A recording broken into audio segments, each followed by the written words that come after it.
Okay, am I good? I think I'm good.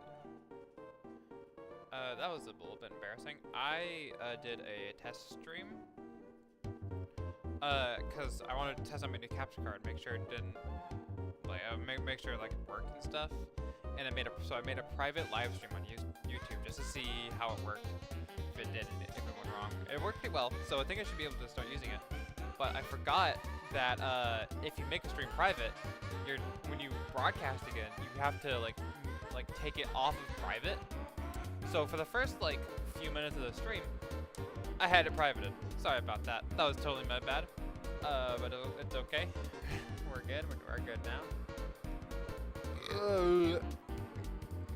Oh my god, excuse me.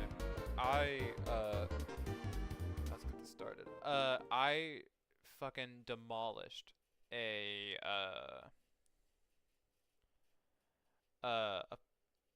like Papa John's pizza. It's great.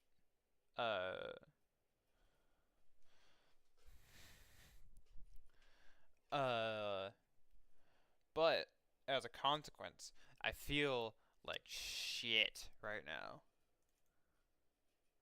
So that's fun.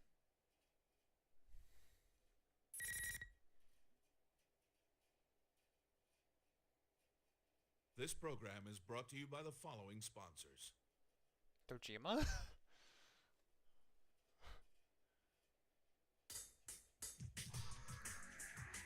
Hey. Oh, there it goes. Okay. We're good.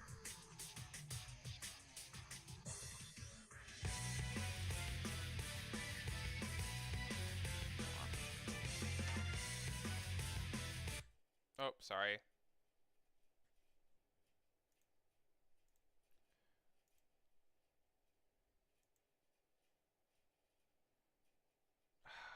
Oh my god. Sorry, my OBS is being goofy right now. Come on.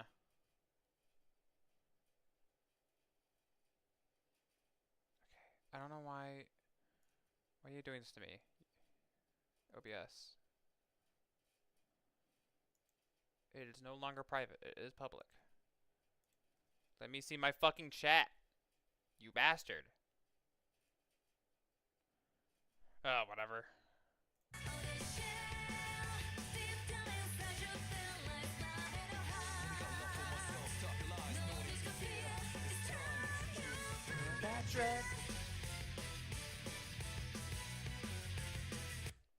Oh my god, sorry, I get it again.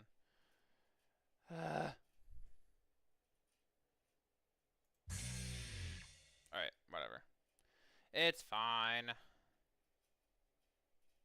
Persona 4 Arena Ultimax. Cool. Okay.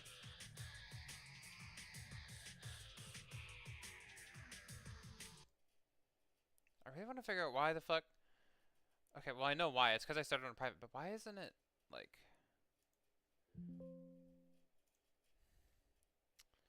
I might need to.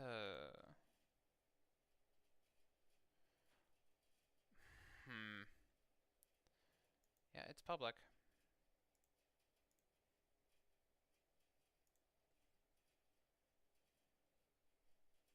I might just stop and start streaming. Alright, let's see if that.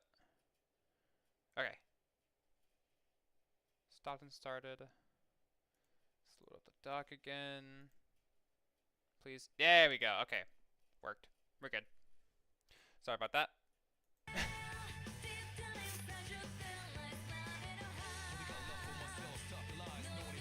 Thank God for auto reconnect. Okay. Episode P3. Here we fucking go.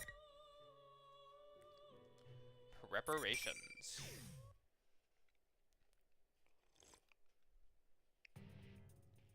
The death of everything. Oh, hi.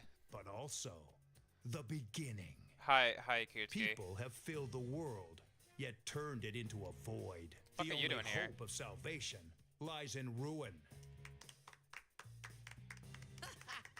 Did you work work in a zoo because that's one huge pile of shit you're pushing around. So, how'd that turn out for you, Dad? It doesn't matter now that you're dead as a doornail, does it? The fuck? Wanted the world destroyed, huh? Isn't that right, you worthless pest? Fine, I'll do it. Well, what are you This doing? shitty world with its shitty people and shitty lives will disappear, and I'll be the only thing left. That's nice, sweetie. After all, if the Father's fallen into darkness, then the Son must rise. Just kidding.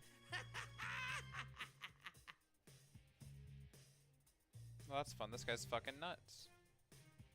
What nonsense. What? These constructs can only remain active within my red fog. Even then, they can only do so for a limited amount of time.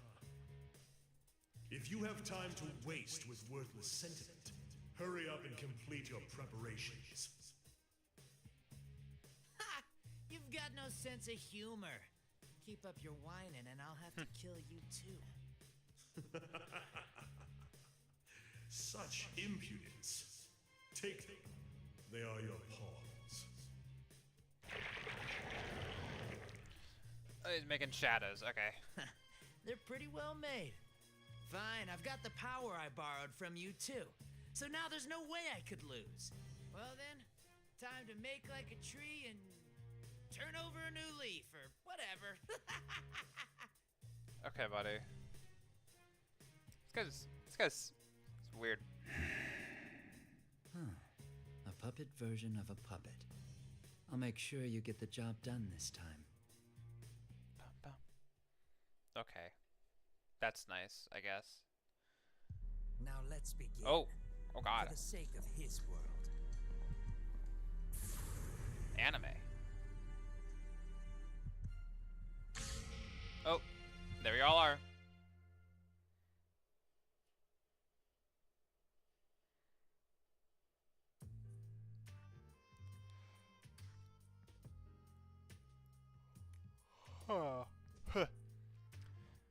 May 5th, afternoon. I'm at the Shadow Operatives lab. I finished going through Labrys's personality module and control links. Fuko-san's voice echoes throughout the machinery-lined room where she works as the operator. Seems like it'll be a little more time. Seems like that'll be a little more time until she's finished her work. I knew we could count on you. I'm sorry that I asked you for such a big favor. Whose thoughts am I reading Oh currently? no, I couldn't possibly stand by after something so important happened. But, is it really all right for me to be doing this? Aren't you all part of some kind of police organization now? There's no need to be concerned. Even now that we've become the Shadow Operatives, this lab belongs solely to the Kirijo group. The Shadow Operatives. Special unit under the direct supervision of the National Police Agency, organized to deal with supernatural cases that the normal police would be unable to respond to. In other words, cases dealing with shadows. This is but one of the laboratories under management of the Shadow Operatives. The purpose of this place is mainly to analyze evidence gathered in shadow-related cases, analysis of shadow matters for scientific understanding, and planning out operations. Another objective is the maintenance, inspection, and service for anti-shadow weapons such as myself. Oh, okay, so it's Igus or Labrys. Since I'm a member of the Shadow Operatives, and I'm classified as a weapon due to my mechanical nature, I periodically undergo maintenance in this facility. Directly after the inauguration of the Shadow Operatives, Mitsuya-san had a state-of-the-art packaging case prepared to transport me. However, the one slumbering within this case is my sister, who is also our new teammate. Labrys, the 5th generation anti-shadow suppression weapon. Okay, so it's Igus narrating I right now. finished investigating Labrys's mobility systems. All I have to do now is reboot her OS and perform some final checks. Thank you. How is she? She'd sustained some heavy structural damage, so I was worried, but thankfully none were critical. Since my sister had been forced to push herself far beyond her limit during the events of the other day, her entire body had taken serious damage. I'm glad that she's okay. Fuko-san's words caused me to sigh with I relief. see. And what did you recover from her memory? I'm sorry. I searched through it, but I found no records that would lead to finding the one behind what happened. If we want to pursue him any further, we'll have to wait for a report from intelligence. but it seems that will still take some time. I see. I see Mitsuru-san tighten her fist with that quiet utterance. The culprit is somewhat capable of manipulating the data in my sister's memory. The possibility that they would make the mistake of leaving a trace leading to themselves is extremely low. Even when one knows the outcome, people often feel indignant when the last bit of hope is crushed. It's understandable. Our ability to find out who kidnapped my sister has been completely stymied. Then we have no clues to go on. Don't be so hasty. We might get new leads from intelligence, right? Ever since that attempted airplane hijacking, we've learned that the Public Safety Division has been making some disquieting moves. If we don't make a move soon, there's no telling what they'll do to take advantage of the situation. We have to find a lead before they do anything. Oh god, excuse me. Papa John's. Oh my god.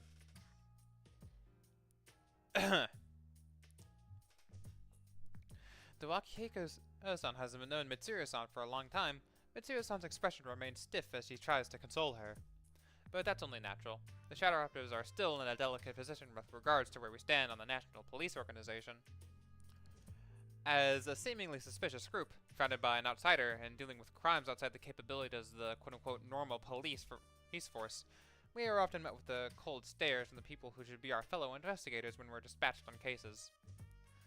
The logic of such actions eludes me, but I cannot pretend that they do not exist. I understand how you feel, Mitsuru-san, but we must solve one problem at a time. That is why we have gathered here today. You're right. I'm sorry. Please work with me here in reviewing what information we already know. Mitsuru-san implores us for assistance. Our gathering here at the lab today isn't just to hear about the results of Fuka-san's test on my sister. We've come to share a review of the information we have, to inspect the clues as closely as possible, to get the culprit as quickly as possible. The person behind this case first stole Labris, the 5th generation anti-shadow suppression weapon, while she was in transport. Yes. The hijacking of the airplane you were on was a diversion used to conceal the theft of my sister, after which she was transported to Inaba. Correct. The hijackers were subdued and captured, but we have reason to believe that their minds were under some kind of control. Those who hijacked the airplane and transport the case had no memory of taking part in the crime. They did not recognize one another, had nothing in common, and were all ordinary citizens with no prior criminal records. They did, however, claim in their testimonies that they saw red eyes through their interrogations Though their interrogations are still ongoing, it seems that it won't be long before they are released. With all these points taken into consideration, it becomes apparent that this is no ordinary crime. The culprit waited until True. he arrived in Inaba to turn Labris on and fiddle with her memory. And then he threw her into the TV world, right?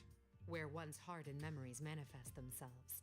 As a machine, Labris was able to control these memories in great detail. In other words, the enemy used her in order to set a trap for us. When we entered the television world in pursuit, we defeated her shadow and made indirect contact with the culprit. That person revealed that his goal was to steal our personas by making us fight each other, which would weaken our hearts and turn our personas to shadows. Once he'd accomplished that, he would combine them all so we could have even more powerful shadows. Everyone falls silent. The mysterious person's motive was to gather and unify shadows. This is all too similar to something that those of us gathered here will never forget. Shuji Ikutsuki. The culprit's speech pattern is consistent with Ikutsuki-san's mannerisms. His inability to use a persona matches him as well. But that's not possible. That's right. We've confirmed Ikutsuki's death. Or maybe there's someone out there besides Ikutsuki who still thinks the same way he did. If so, then the world we strive for is still far away. Mitsuru-san sounds as if she's in agony. Shuji Ikutsuki, 3 years ago, he became fascinated with the Fall and tried to bring about the end of the world using shadows. To Mitsuru-san, he is also the adversary who robbed her of her precious father. Yamagishi, Oh, yeah. when Labris awakens, Yeah, can he you did give do her that. a summary of the case from 3 years ago? I'd like her to know what went on while she was sealed. I understand. Can't you just stick that data into her memory? If we did that, it would just become a piece of data to her. She needs to be told about it in order for her mind to understand what happened. She's human through and through, huh? Also, I noticed something when I was checking her memories. The makeup of Labrys's memory field is slightly different from Igus's. Besides the memory area that she normally accesses, there seems to be a sub-network of some sort. She has 2 memory networks? I think it was probably used to incorporate the feedback from her sibling units, but I still don't know for sure. That's why I believe it's safer to tell her in person. All right, I'll let you tell her however you see fit. Regarding Yakutski, I'm pressuring staff to hurry and review the information, including the newly discovered quarantine server at Ergo Research. I never knew about the server in question before now, because it had been cut off from the group's network. It most likely has information that normally would have never left Ergo Research, such as data on top-secret experiments. Ikutsuki-san could be involved in the case. Mitsuru-san's worry and irritation may be because she senses that possibility. We can all understand the pain she must be in. By the way, what was the logic behind that whole midnight channel thing? It's still unknown, but we'll have to send people to Inaba again. We're going to hold a meeting at headquarters tomorrow to discuss countermeasures. You could also just, like, ask the investigation team. Like, if anyone would know, it'd be them. You know? Because they're... Oh my god. Alarm time. Suddenly, an alarm that notifies us of abnormalities goes off and reverberates throughout the lab. Mitsuru-san quickly uses the nearby control panel to contact staff within the facility. What's going on? The surveillance system detected a rise in shadow readings. Who the fuck are you? It's currently stabilizing around a level 3 alert, located in that town of Inaba. What? Looks like he's shown up already. That saves us the trouble of having to puzzle this out. Yu-san and his friends are in danger. Mitsuru-san, please give the order to dispatch us. All right, we'll leave at once. Yamagishi, leave Labrys to Kikuno and accompany us. I understand. Well then, I leave the rest to you, Kikuno-san. So that's Kikuno. So was that their helicopter pilot? Lady Mitsuru, everyone, please be careful. She looks cool. I like her hair. One of Mitsuru-san's personal domestic assistants, or should I say maids, Kikuno-san answers. Okay. Kikuno-san and Mitsuru-san have a stronger bond than that of any ordinary servant and master, and she is another one of the shadow operatives. Words catch my attention for some reason. Please be careful. A very trivial expression of concern for her safety. Brushing it off as common courtesy would be simple, but I have a feeling she may be something unusual regarding the situation that awaits us there. What could be causing this unease? Does Mitsuru-san know? Oh, hold on, Igus. I'm trying to decide on whether or not to look deeper into Mitsuru-san's state of mind. Fuka-san gets up from her operator seat and beckons me over. What is it? If we can put Labrys aside for a moment, are you going to be alright without having any maintenance done on you, Igus? What do you mean? I read the documents on your new equipment. At first I assumed it was referring to that large gun, but it's actually... that. True. There have been no tests confirming that it is capable of being used in an actual combat situation. What? But we face a powerful foe this time. Is it even possible? If even one thing were to go wrong... What? Fuka-san's face clouds as she looks at me.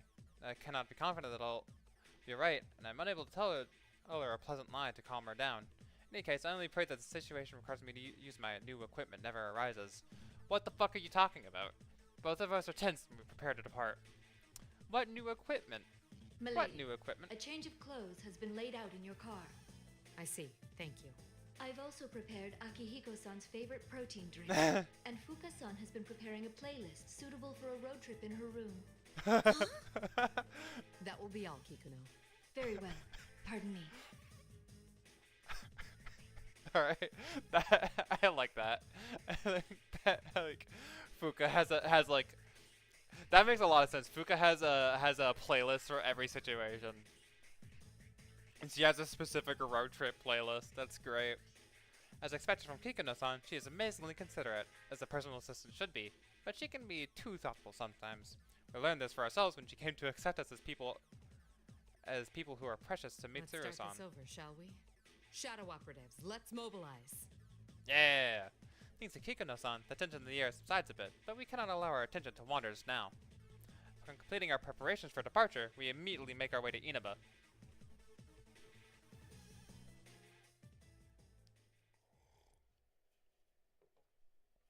Oh boy. Why are we taking this car again, Mitsuru? The limo! Ooh, deep breath, let's go. The Akihiko-san grumbles from the backseat of the Shadow Operative's personal limousine. I'm not sure how to put this, but I find his feelings are justified. Don't question it, Akihiko. There was no time to prepare a vehicle with the same equipment. Speaking of appearances, are you gonna wear that again? Sure. There's a chance that we'll have to fight after all. These clothes give me the flexibility I need. Impressive, Akihiko-san. You never change. Deep breath. Alright. Still, to think that the culprit would make a move so soon. We've completely lost the initiative. Indeed. We need to begin taking measures right now. Something D&D And we reference. hope no danger comes to Narukami and his friends. It's too late for that. Danger seems to just follow them around and surprise them whenever. Mitsuru-san seems deeply agitated. During the car ride, she seemed distracted. At times, she would flip through the thick file on her lap, only to suddenly give an order to a subordinate, and at other times she would stare intently at her watch as if lost in thought. Her usual regular composure is gone. Mitsuru-san, why don't we just ask them to cooperate with us? I agree. They seem pretty strong. No, they're still young. If I asked for their assistance, it would waste time better spent in school. Worse yet, it would put them in danger. I don't want anyone else to have to go through that anymore. I understand how you feel, but they don't seem like the kind who'd listen. We were the same way back then. Mitsuru-san falls silent. It's likely not a mistake to think that the sudden spike in shadow activity this time is related to the events of a few days ago. It has become apparent to everyone that another dangerous battle is about to begin. We have new information. Kikuno sent me a message. I tasked Kikuno with reviewing Ergo Research's quarantine server. But it seems new evidence has come to light regarding Ikutsuki, who we discussed in our earlier conversation. According to the report, it seems Ikutsuki was performing an experiment on his own in the lab directly after the explosion. It's unknown if this is related to our current mission, but there was a record of a plume of dusk being used in the experiment. A plume of dusk. A plume of dusk, an object that blurs the line between matter and information, and is fitted into anti-shadow weapons like myself. It forms the core of our personality modules and is what allows us to control personas, even though we are machines. So, what are the details of this experiment? Nothing good, I bet. Ikutsuki was... The museum's engine suddenly roars, drowning out further conversation. It seems the road we are taking has begun to climb a steep hillside. As the car takes a winding road up the slope, I can look down through the window to see lush trees along the mountainside. For a moment, I thought I sensed a shadow reading. Could it have just been my imagination? Yamagishi, tell me our current location. One moment. I'm looking it up now. We're currently in Inaba Pass. We're almost at the target coordinates. Ooh.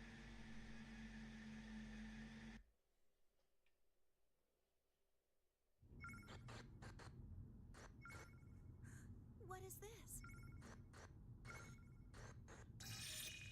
Hey! It's the thing. It's the Midnight Channel. What's that? What's wrong?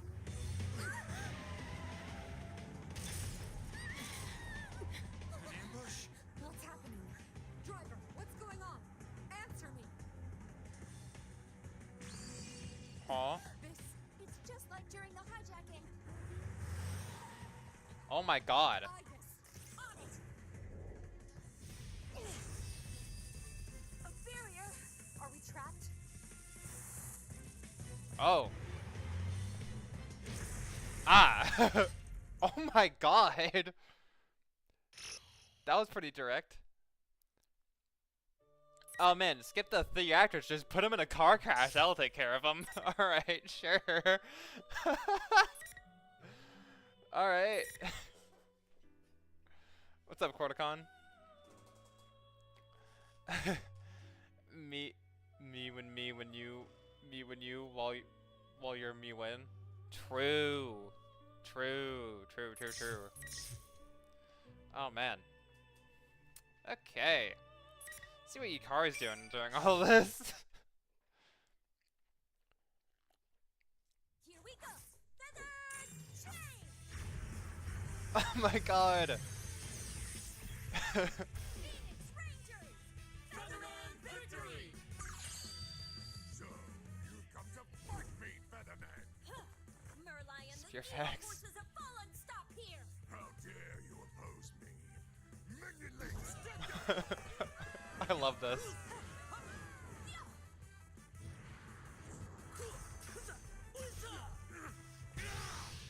No!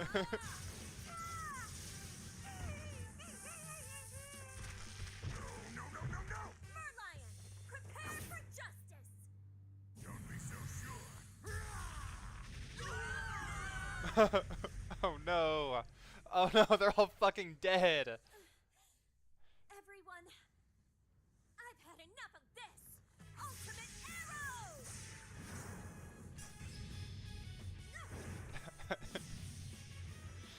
It's over. Oh, this is so fun. I just get an episode of Power Rangers free with my fighting game.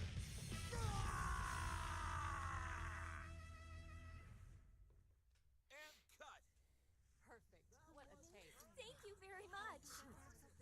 Well done. That was really great. Peak, true.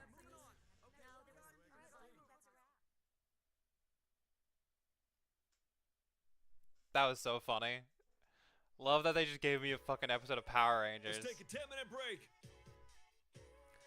But I can't win to calcitine conrombosman. I don't know if I'm saying that right. Fuck! Dyslexia. Conrombosman. I struggled so much to pronounce that my brain just melted. I don't even know what you're trying to say anymore. 10-minute break, alright. Changing seasons. Send you a pic of who it is. Can you send me a pic of who it is? I don't think you can. Like I don't have anything you could, like, unless you could somehow send things through Twitch or something.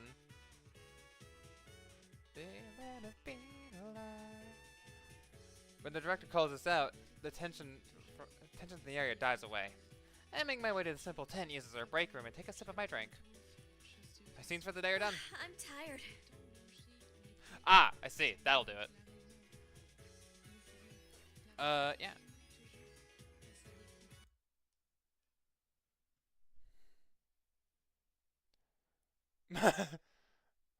What? What the fuck is this? Hold on, I'm gonna see if I can. No, I can't. I'm too lazy. I'm not gonna pull that up on OBS. Who the fuck is this guy? This guy's cool as fuck. Is this just like a sock puppet with cool glasses? Sick. I love it.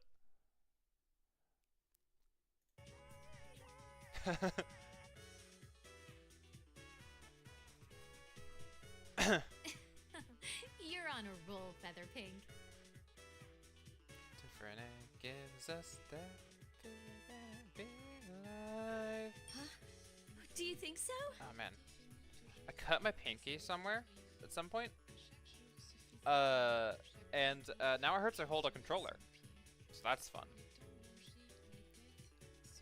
He is the biggest hero. He's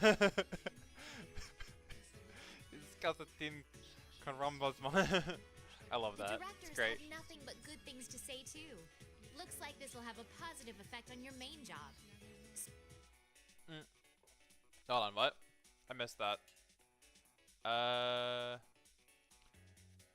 Director had nothing but good things. It looks like they'll have a positive effect on main job. Speaking of next shoot. Okay. My main job is supposed to be studying in college. I have a sweat from my brow as my manager excitedly tells me about my schedule for my next gig. I'd always had an interest in fashion, so I started taking modeling jobs as a way to earn some pocket money. It's pretty tough since I've had to do things like pose in the middle of winter in just a t-shirt, but I think I've been able to get a steady flow of commissions now. Ugh. Gives us that. For me, Sun is better than original Changing Seasons, but Changing Seasons really is better than Sun. Sun. I'm assuming that's a song from Portable, cause I don't think I've heard it, and if I have, I'm forgetting titles. I guess I don't know. But I do really love Changing Seasons and Reload. It's so great. Trying to manage both classwork and my job as a model was already hard enough when my manager applied for an audition for a live-action show with my consent. Well, he can't do that. Yes, if MC Changing Seasons. Oh, sweet. Oh man, I would really, I really want to see some of the FMC stuff. But I don't know if I want to get, like, I don't know how I could.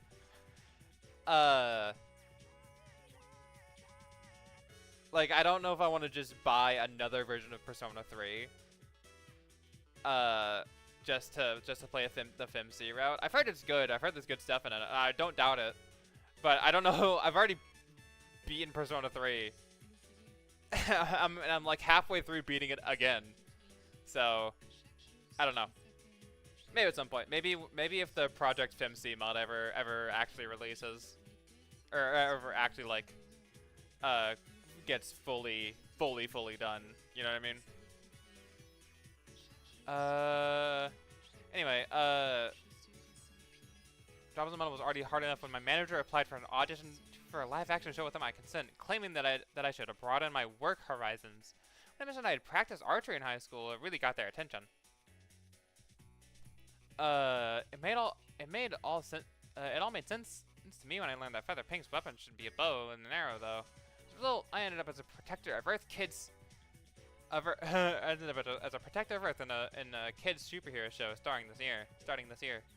While my acting work makes use of different expressions in my modeling career, it lets me dress up in a lot of different clothing. It's kind of makes me feel like I'm changing who I am too. It's insanely busy, but it's fulfilling and fun. And yet, What's wrong? Something troubling you? Oh, not really. I checked my cell phone, but Matsuru Senpai still hasn't sent me a response. I have tomorrow off, so I emailed her about asking if she'd like to spend some time with me and go shopping. She's been contacting me less and less often recently, and when she does, it's because of Shadows. One of the Shadow operatives, a group established by Matsuru Senpai. I understand that she wants us to be able to have normal lives, and she said that she wouldn't hesitate to ask for my help if she ever needed it. But it still seemed to me like she was taking everything on by herself. That attitude didn't satisfy me, so it forced me to add her to her team. However, unlike Igus and the other official members, I'm part of a special unit that only gathers in emergencies, trusted with immediately subduing shadows by force. Should you call it the auxiliary staff? Something like that, anyway. It's wonderful there have been no situations that called for us to be dispatched, and even if something like that did arise, the official shadow operatives are excellent. So you need to worry about the likes of Akihiko Senpai and Igus around, but... Is it really that hard to just send back a reply? It's Golden Week, for God's sake. What's this? Don't tell me you've got some boyfriend trouble. Oh, no, it's nothing like that. Helicopter! Oh! We normally talk when we see each other, so I've never doubted my friendship with her. Still, when things remain unsettled, it's kind of unsatisfying. Hey, it's kind of hard to focus on reading when there's a fucking helicopter going on. like, dude. Maybe I have to get on her case about taking everything on all by herself again. Huh? There's something loud going. You just noticed? Yukari, my girl. you gotta pay attention a little. What's this helicopter doing here? Is there a helicopter in this shooting script? Huh? As the sound gets closer, the tense walls of the roof begin to undulate with an intense wind. I rush outside to see the crew are looking up and causing a commotion. When I look up, there's a black helicopter descending towards the ground, dangling a rope ladder. The lady in the pilot seat sees me and gestures towards the ladder. Oh. At that moment, it all becomes clear. I only know of one person who could do this. I'm glad she came, but she's making too big of a scene. She just like goes, like waves to all her like co-stars and be like, oh, sorry guys, that's for me. See y'all. My shoot's over. Don't worry. Let's skip that. Hold on. I'm completely astounded by the utter start of the situation, but before I know it, okay. I don't get to finish that one. I realized I'd skip the dialogue, so I went back to read it. But I guess not. Okay, alright. Honor student. Let's see what Ken's up to. This is a nice where are they now for the events after Persona 3 and the answer, which I still haven't played. I need to play the answer.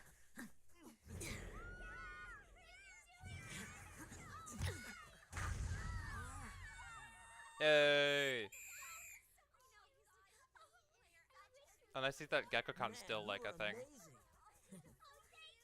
Thanks for cheering for me. You're a real hit with the ladies. I'm gonna get going for today. Okay, you better be this good next time too. Leave it to me.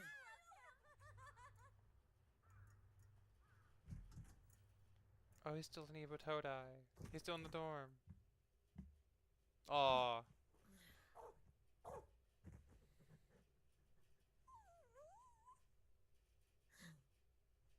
I'm home, Katamaro.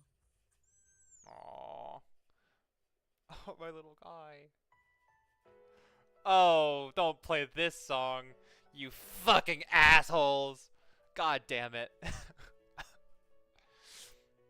There's some time until dinner, so I decided to leave the dorm again with Koromaru. His Gakkakan dormitory is where we live. It was briefly closed after Mitsuru and the others graduated. All the equipment from a few years ago was removed, of course, but with the increase of students at Gakkakan, they decided to reopen the dorm. I applied for a room as soon as I heard. As I did because of Koromaru. He had been in Agastan's care, but at this dorm he'd be allowed to live with me. Question, what's up?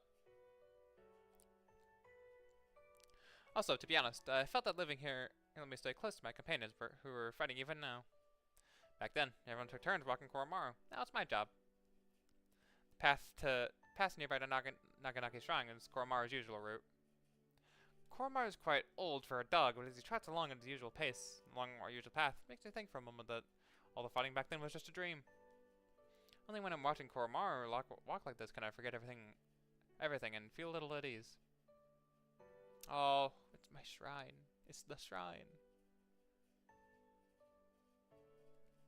Pass through the gateway at the entrance and step into the shrine grounds. Since it's early sundown, there's no one here in this serene atmosphere.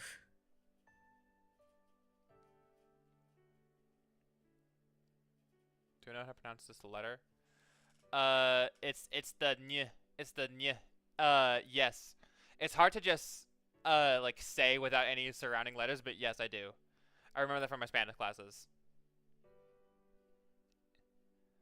Yeah.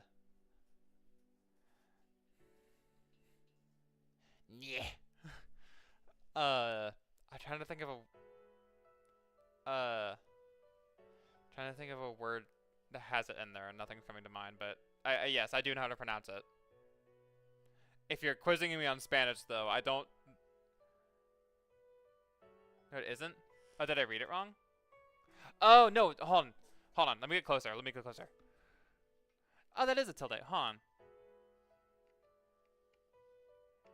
It's Agne? Am I stupid? I thought it was like the... Huh.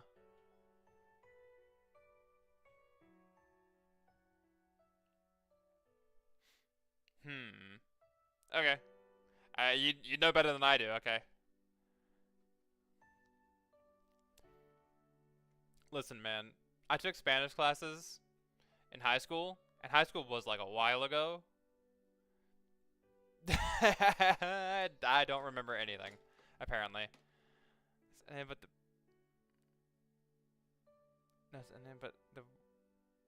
But pronounce it like you say baloney.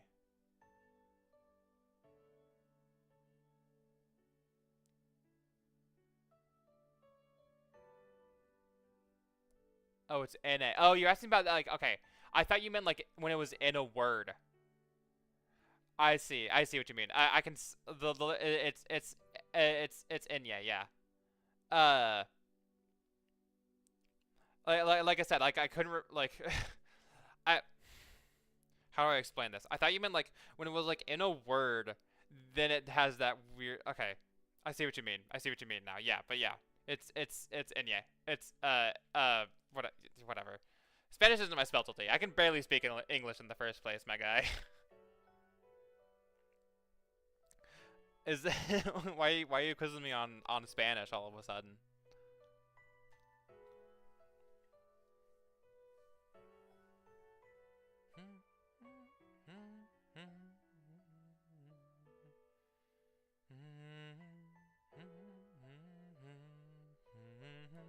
Just for fun? Alright, fair enough. I sit down on the bench inside of myself. Koromaru notices though and immediately rushes over to nose my leg. It's nothing, Koromaru. Aww. Even while I'm saying it, I'm sure Koromaru can see through my words. I can't understand him in the same way I guess can, but even I can tell what Koromaru is thinking. I pet Koromaru as he looks up at me with a worried whine, and I put my hand in my pocket to pull out.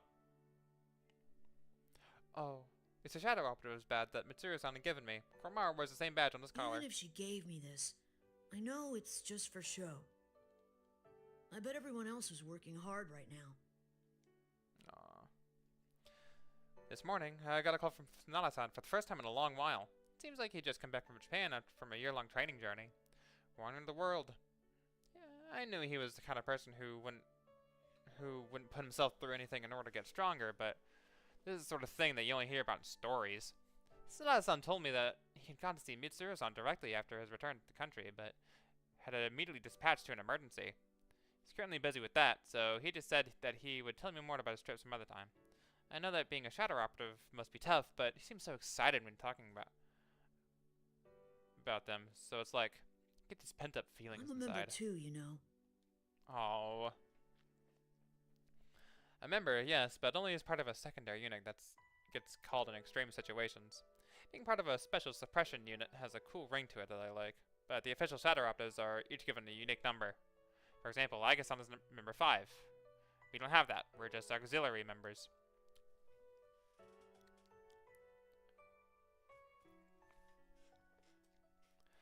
Quinn is quite tall for a 13-year-old.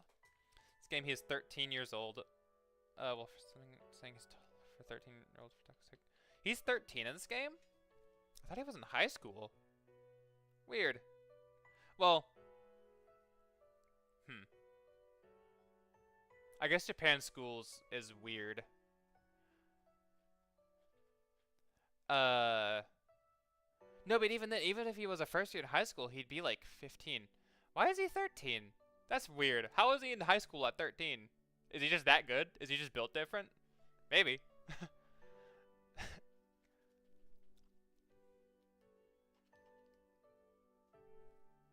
Good glow up. Yeah. Brother doesn't look too bad. I haven't been called into action yet, and I doubt I ever will be until after I graduate high school. After all, I did promise Mitsuru-san that I'd try to live up my childhood as much as I could. I'm just for show too. Oh, buddy. Following that promise, I'd try as much as I could. I've been acting like a child on the surface, an average middle school student. Oh, so he is in middle school. Okay, he's wearing. It confused me because he's wearing the high school uniform. No, it's because some schools have middle to high school, like Gekkokan. I see. Okay, that makes sense. That makes sense all of a sudden. Okay, I didn't even think about that. That they just like it's just the same uniform essentially. Okay. I don't know.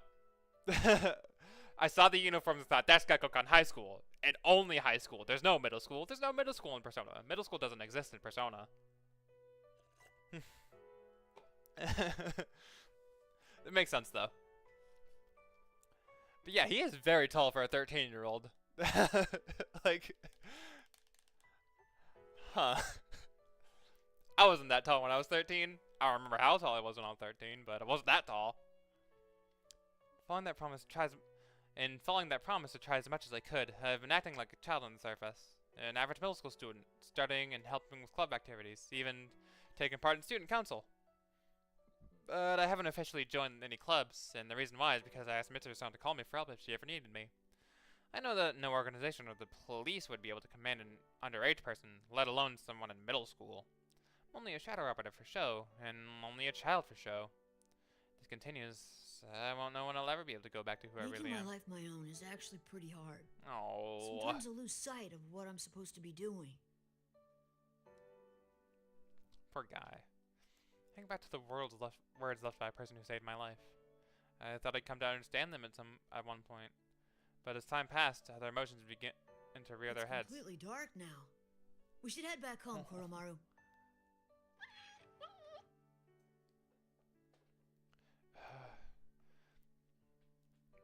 I wonder if I'll be left behind like this. Would things actually be better if I just forgot about everything?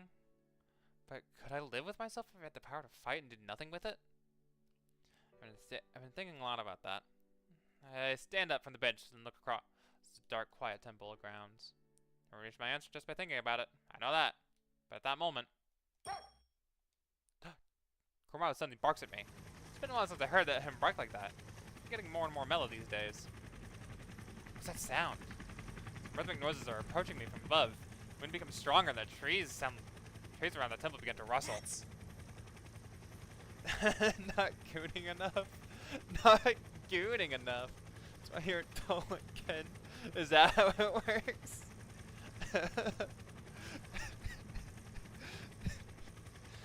Yeah, that was my problem. That's definitely that. Okay. Okay, bud.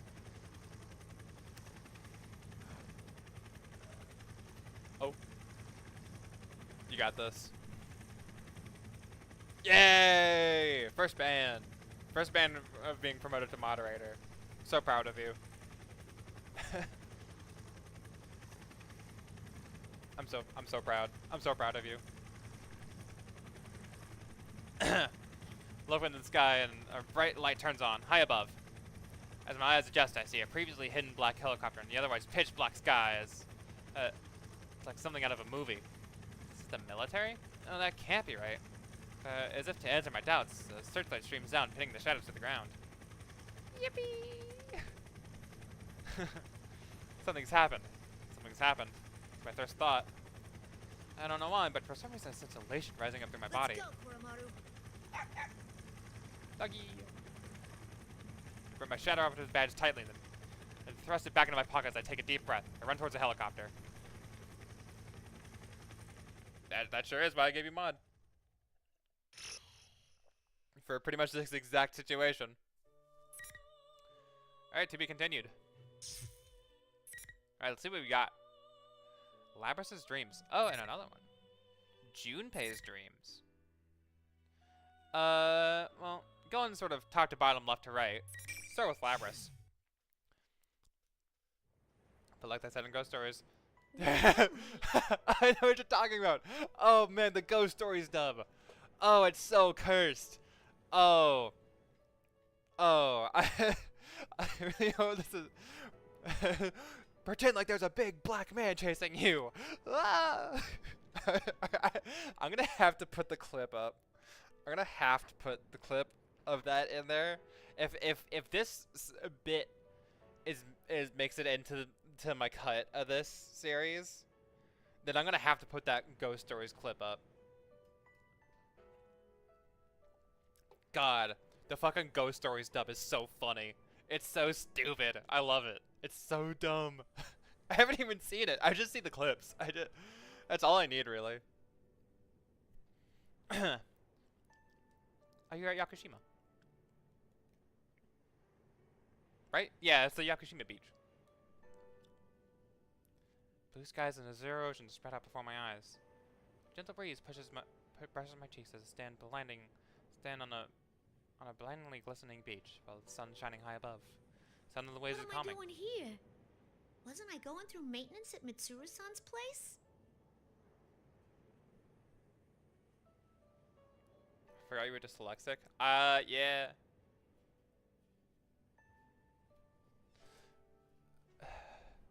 Oh God. God. I'm not. You know what? I'm not even gonna fucking try. I got. I got nothing for that one, my guy. You stumped me. God. Gaga tit the googet goog. It's gibberish. I know. I don't fucking know, man. It's just a mess of letters. I couldn't pronounce it even if I wasn't dyslexic, I don't think. What am I doing here? What are you doing there, Labras? I really trace my memories with a hint of bewilderment.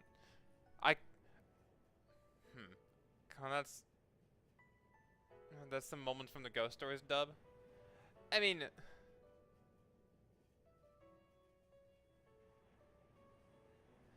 sure. That doesn't mean I can just spout it like it's nothing.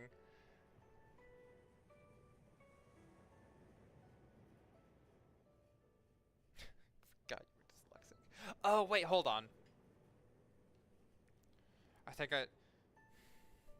Listen, man. Like I said, I only see the clips, and they enter and exit my brain very often, even though I love it so much. It's just like all over the place.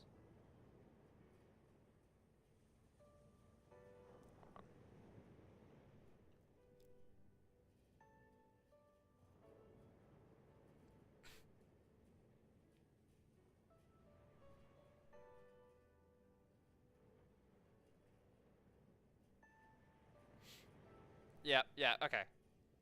I thought you were it's all over the place. My brain. My brain is all over the place. You see, in addition to dyslexia, which I probably have, I'm actually not entirely sure.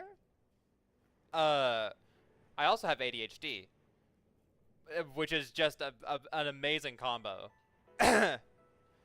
Because it just means I cannot think. Either I don't think or I think way too much all at once, and it hurts. And it hurts my brain.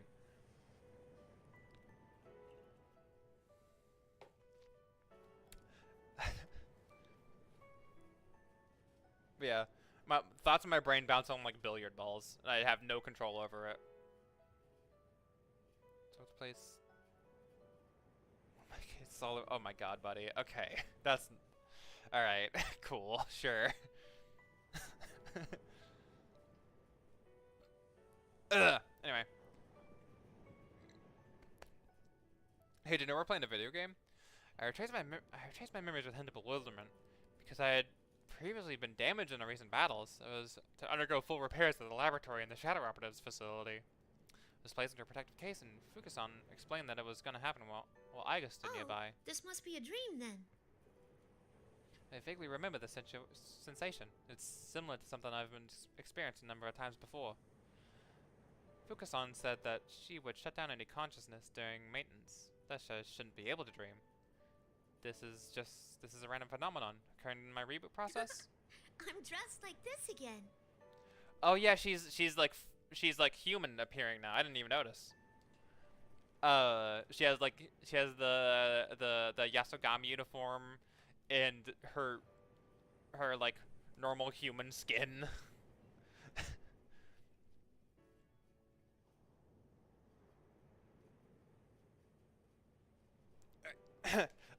Oh god, I dropped my controller. Okay, we're good.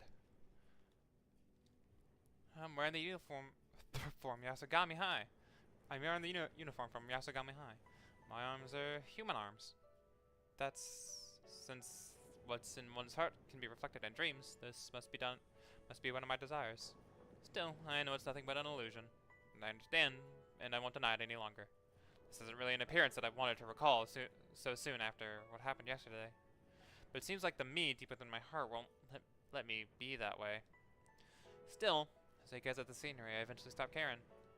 I take a step towards the pier, but it juts out from the beach. Then turn my attention towards an internal Guess GPS. there's no use doing something like that in a dream. I don't really need my GPS to know where this place is. I don't really need my GPS to know where this place is. It's where I had a certain wish in my heart a long time ago. So beautiful. If this really is a dream, maybe I can keep going. Just while I think about that, the pier under my feet crumbles and disappears without a sound. Just like that, the azure waters swallow me. Oh. Sunlight becomes dim, but I feel no anxiety. A mysterious sensation envelops me, as if everyone is near me, and I'm connected with everyone. Eventually, within the feelings of the floating become stronger, and as I lose all... I'm gonna try that again.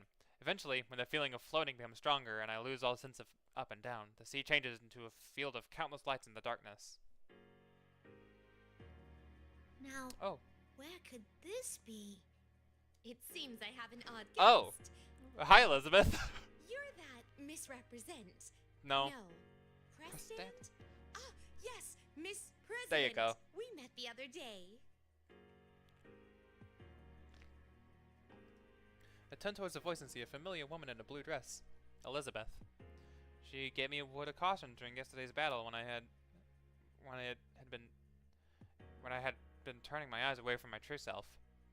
This is an unexpected reunion with the person who had appeared before me, like a storm, and after me with the same amount of force. Oh, hi. Thanks a bunch for back then.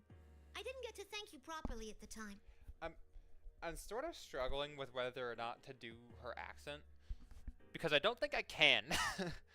Like, I feel like if I try to do it, it just come across as incredibly cringe.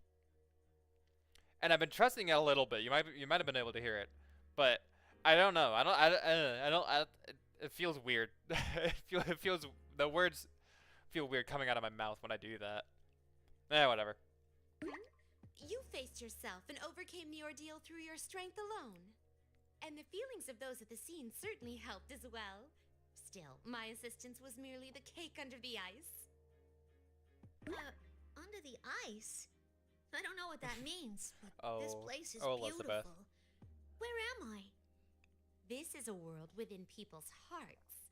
Since you are here, it's most likely that you are at rest in the real world. Do not be alarmed. You're fast asleep in reality. This realm exists between mind and matter, dream and reality. Now that you have gained a heart of your own and are that kind of thing. it, I wouldn't be surprised if you were to wander here at times. That all sounds pretty complicated. What are you doing here, Elizabeth? To put it as Frank would, it is a secret.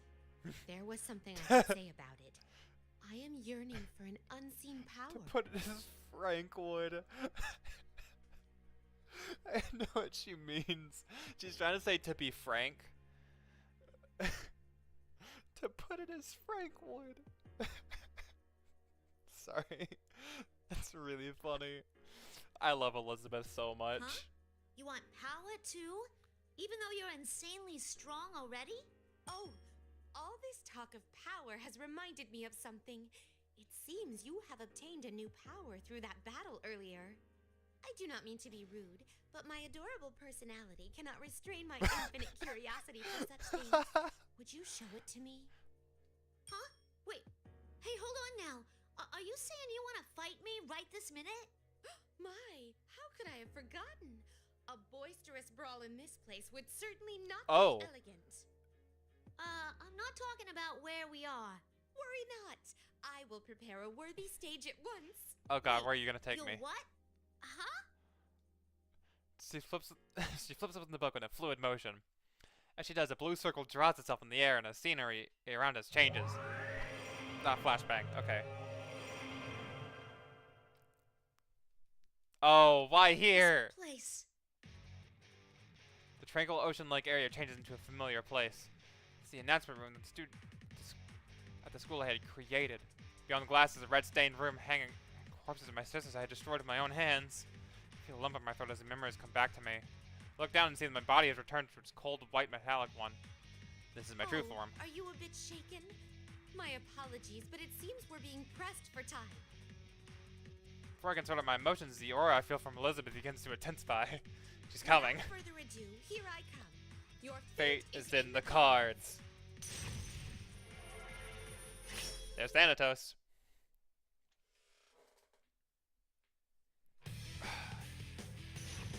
Alright. Here we go.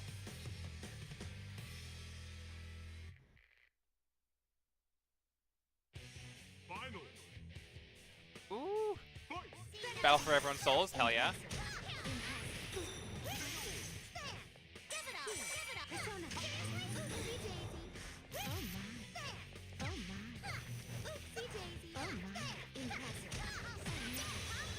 Get Beast Weavered.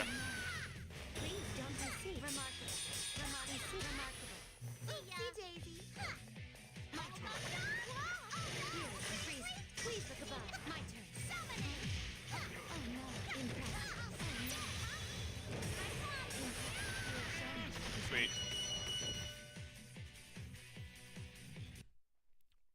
Battle for everyone's souls.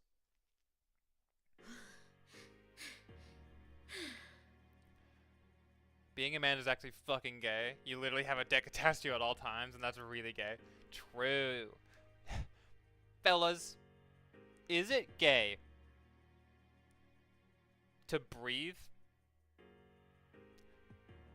I mean, you're literally breathing the same air that people with a dick have breathed. Kinda gay if you ask me. Fellas, is it gay to exist? I mean, think about it. You're existing in a world with so much dick. Kinda gay, if you ask me. Not kinda gay? Fucking gay? True. So true.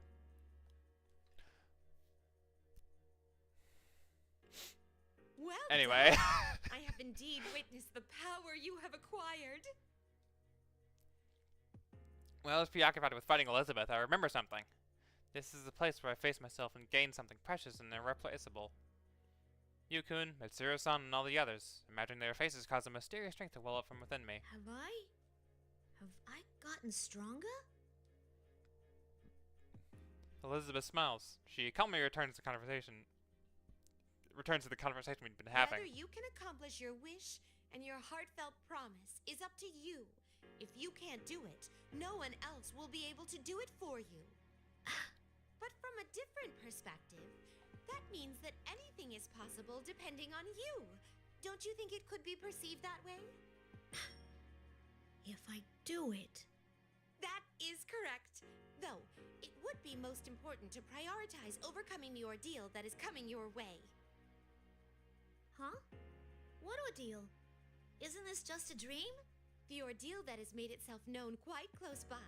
I bid you good luck. Wait, hold on! What's this ordeal you're talking about? What do you mean?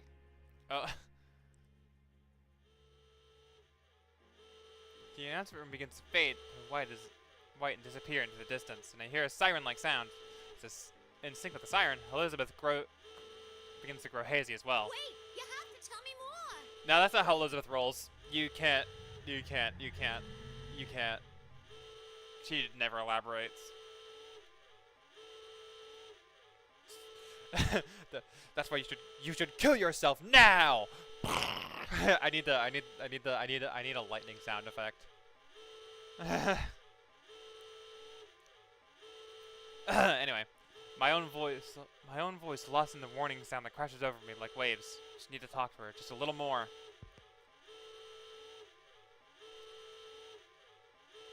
There we are. Can the fucking fucking alarm stop, please? Jesus. The moment after everything goes white, the laboratory appears in my vision. An ear-piercing wailing sound fills the air. This is the real world. Good. You're finally up and running. Oh, hi. Seriously, I am terrible with machines. Look towards his voice and see an unfamiliar man in a black pinstripe suit. The man looks frustrated as he fumbles with my case, disconnecting the wires leading from the terminal to my body. So how about it? Can you move? Who are you? I'm Kurosawa, a police detective. Hey. Oh, do you know what a police detective is? Kurosawa. I have no memory of this man, but for some reason I recognize his name.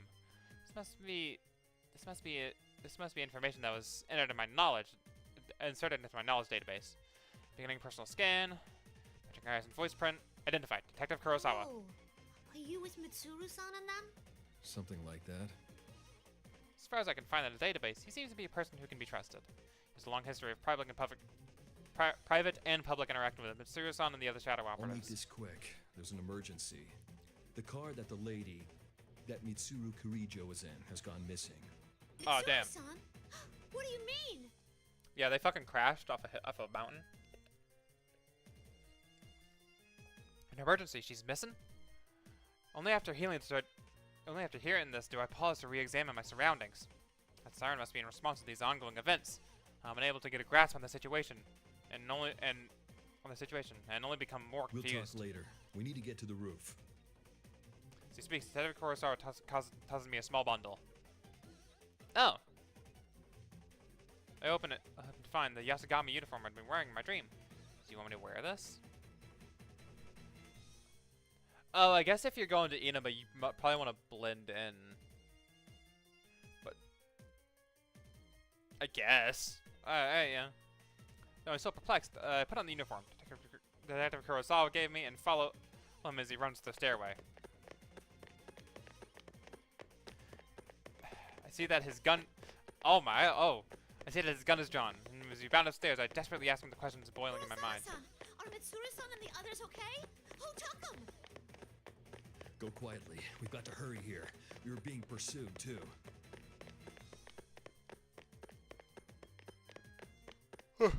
Taken aback for a moment. Shadowhunters may be part of the National Police Agency, but their existence has been kept hidden from the civilian population. This lab's very existence should be hidden from ordinary people, and yet it's been attacked? Hey, I could... Don't. The ones coming after us are human. On top of that, they're from public safety. Oh! Oh! Oh! Oh! I know what's going on. Okay, I remember. I remember Lab was talking about this on the call now, though. Right. I'm a...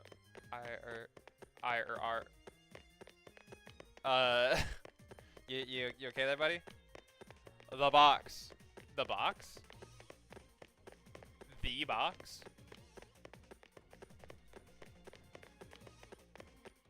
What is this the box you're speaking of? Is it a particular box or just the concept of box? Truly, the question. This only confuses me more. What's going on here? The public safety group are at the very top of the National Police Agency's Security Bureau. They should be on our side. Why would they be coming after us? I find my life in fear. I thought that I'd finally met the people who understand me and that I finally had a place where I belong. And yet now that I've awakened, I'm being pursued by on people once more. Yet people who were supposed to be on our side at that. Painful memories of Yakushima return to my mind. I shake my head to clear these thoughts, but it's not that easy. At that moment, Detective Kurosawa speaks up, as if he can see through my emotions. I know it has to be tough, but bear with it. That's how you live, by fighting. That's not what... That probably isn't what she wants to hear, but okay. So what sent me out of my reverie? That's right. The world isn't always filled with things like this. There are some people who understand me and accept me. And they're all staying right by my side. Had I not made my own decisions... had I not made my own decisions to protect these people? Thanks, Kurosawa-san. Say, want to take a shortcut to the roof?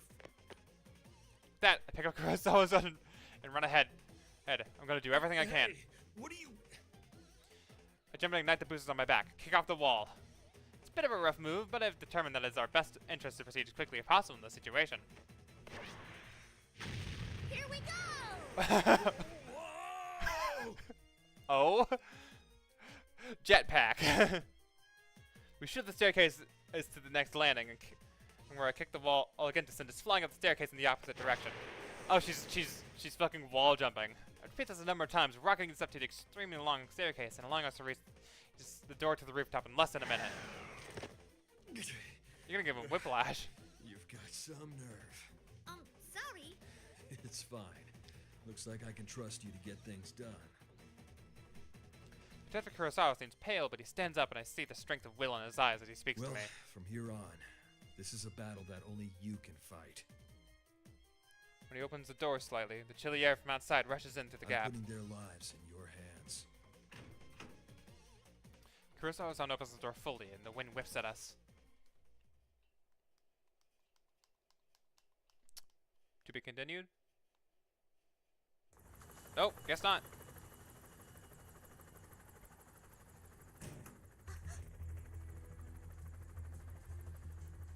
Go on. Go now!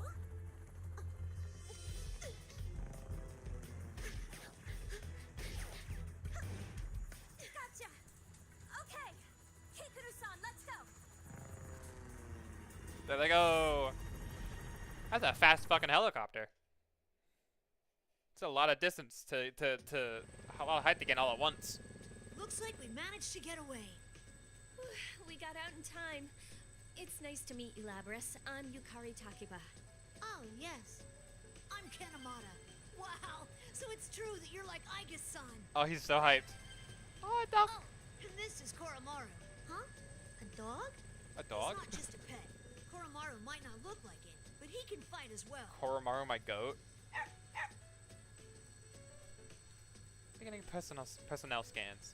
Everyone on this helicopter seems to be a member of the Shadow Operatives. According to the new data that was given during my repairs, they were all Mitsuru-san's friends since high school. These people are all comrades who have fought alongside Mitsuru-san and each other. Takeba-san? You're dressed in a kinda interesting way. Don't worry about it. Oh, this? Yeah, I got picked up suddenly from my job and I didn't have any time to change. I bet I'm never gonna hear the end of this. Also, you can just call me Yukari. I hope we get along, Labras.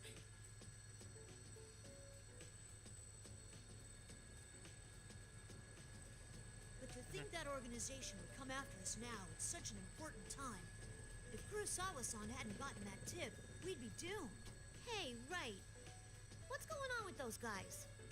Who are they again? Public safety? Oh, that's right. You don't know.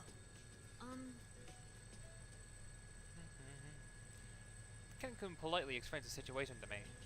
Some people in the public safety department don't think well of the Shadow Operatives. When Mitsuru-san and the others went missing, public safety took advantage of this confusion and attempted to take control of the Shadow Operatives' headquarters. They've been trying to remove Mitsuru-san from a position and showed up at the lab in an attempt to confiscate me for evidence.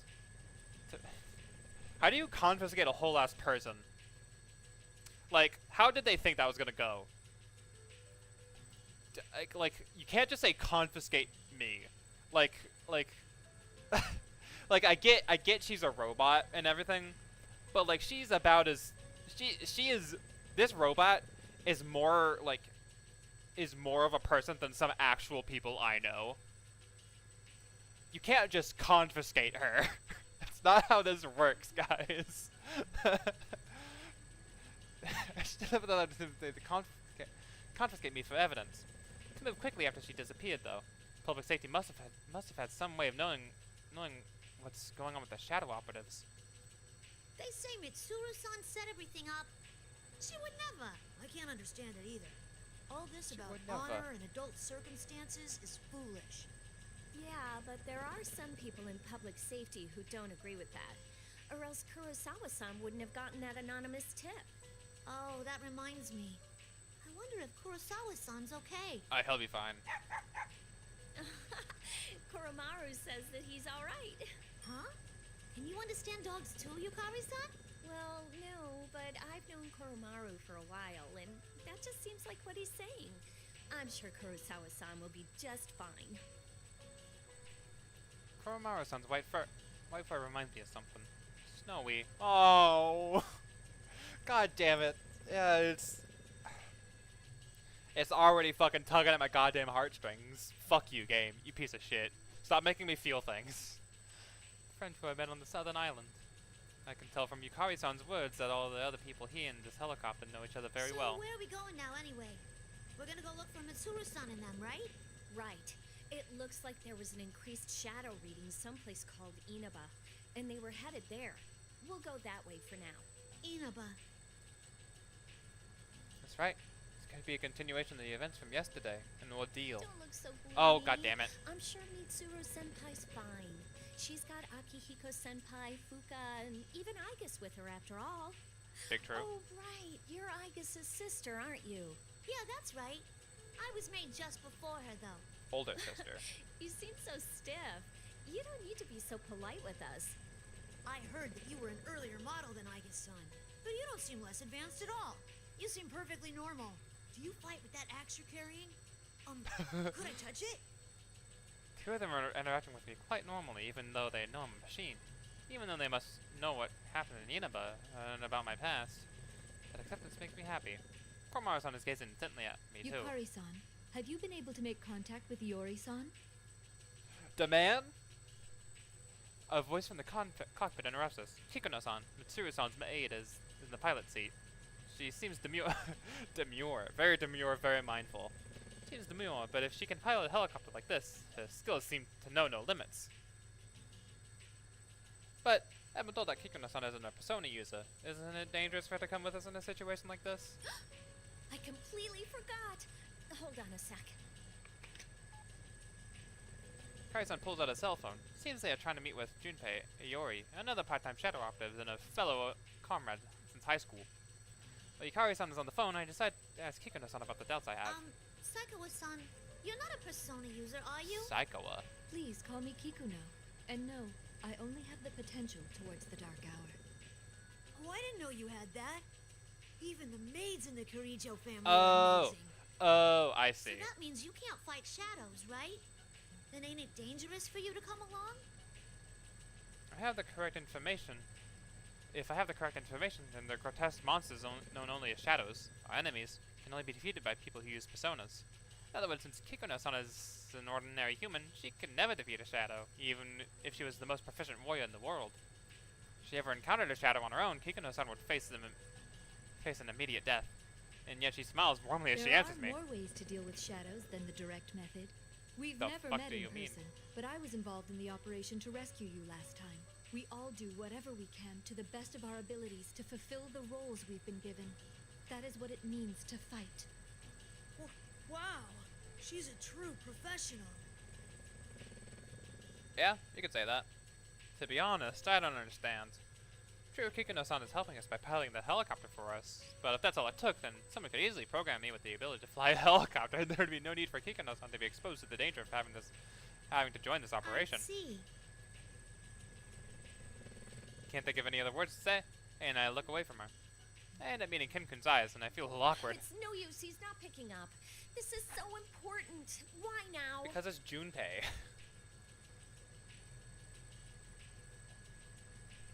like, what do you expect of the man? Yukari-san puts down her phone and turns to us again. Everyone's attention returned into getting us some speed for the current situation. Oh well, we'll just have to begin our search on our own. You know, Kikuno-san, I'm surprised you knew where we were without having to contact us at all. I traced the GPS signals from your cell phones. We're still partners with the police force, so it's no problem to do that in an emergency. Then again, we've just seen how even that doesn't always help. You mean about Junpei-san? It's like he's going out of his way to inconvenience us.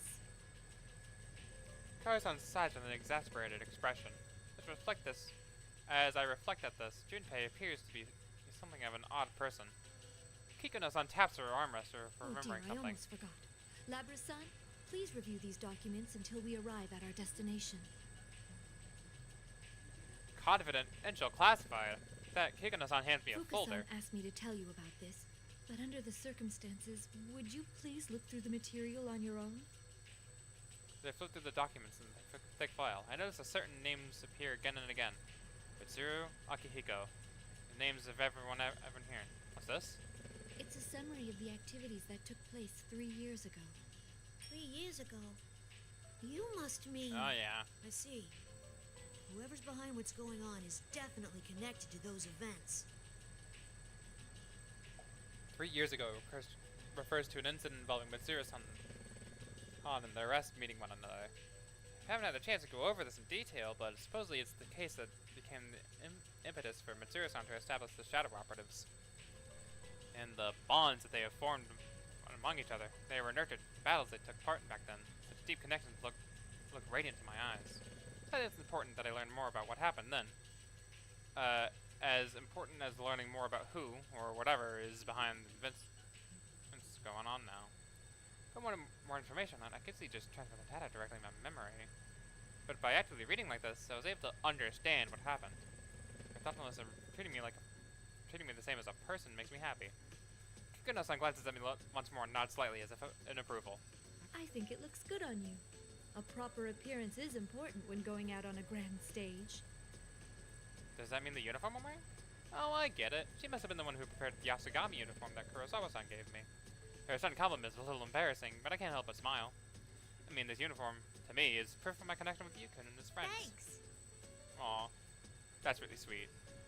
Kikuno-san reacts with a small smile that produces some other items. Yukari-san, Ken-san, I have acquired evokers and suitable weapons for you. A gun! With the power of friendship and this gun I thank you. found. This would be the best for me. And a spear. Kinkin takes the spear from Kikuno-san and sits back with a satisfied expression. The spear is longer than Kinkin is tall, but it seems confident. Wouldn't such a weapon be too unwieldy for him to handle? Kikuno-san, what is this?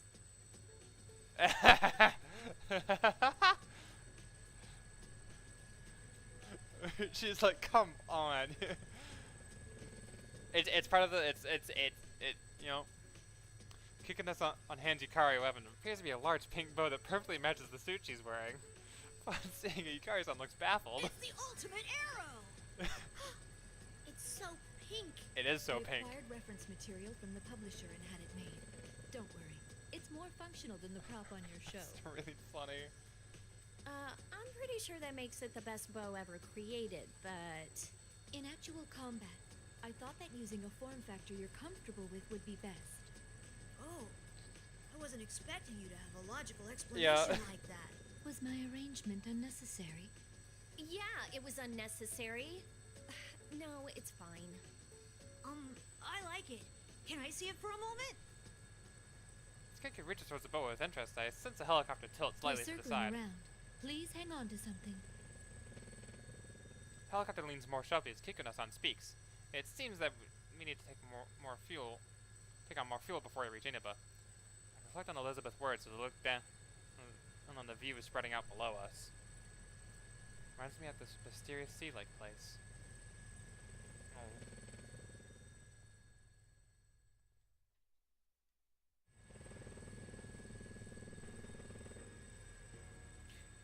The air in the helicopter is heavy. Upon reaching the last known location of Mitsuru, when the others, we immediately see that the guardrail is broken, and if a car had smashed through it. We look down the cliff and discovered a black vehicle below, unmistakably Mitsuru-san's limousine. There were no skid marks on the road that indicated braking, and the car's body was seriously damaged. It appears that it had been going at a very high rate of speed when it hit the barrier. Everyone paled in an instant. We were all at a loss for words. The driver was the only person in the vehicle, and though he was injured, there were no traces of blood from anyone other than him in the car. I wondered for a moment if the others had been able to leave the vehicle on their own, but if they had, they would have tried to contact us. It also seemed odd that they left an unconscious and injured man behind. Furthermore, there were no footprints around the vehicle at all. We did another search for the GPS signal, but there were no signs of their whereabouts. That left us with only one conclusion. I hate to think about it, but does this mean that they've been captured? Let us be optimistic and assume that they're still alive. If they were captured, then the enemy values their lives and will do no harm. We do have a chance. I carried the injured driver from the bottom of the cliff back up to the road. Kikuno-san requested a vehicle to transfer him into the hospital under the Kirijo family's care. Kikuno-san made this decision since we wouldn't have been able to explain what happened to a normal ambulance. Also, it's possible that the police from public safety wouldn't take him away if we reported this to the authorities. Kikuno-san asked the personnel who were oh my god, excuse me. Kikuno-san asked the personnel who arrived at the transport to try and ask the driver about what happened when he regained consciousness. That will likely be difficult, however. This is similar to what happened last time. The driver would have no memories of the events, much like the people who captured me and transported me to Inaba last time.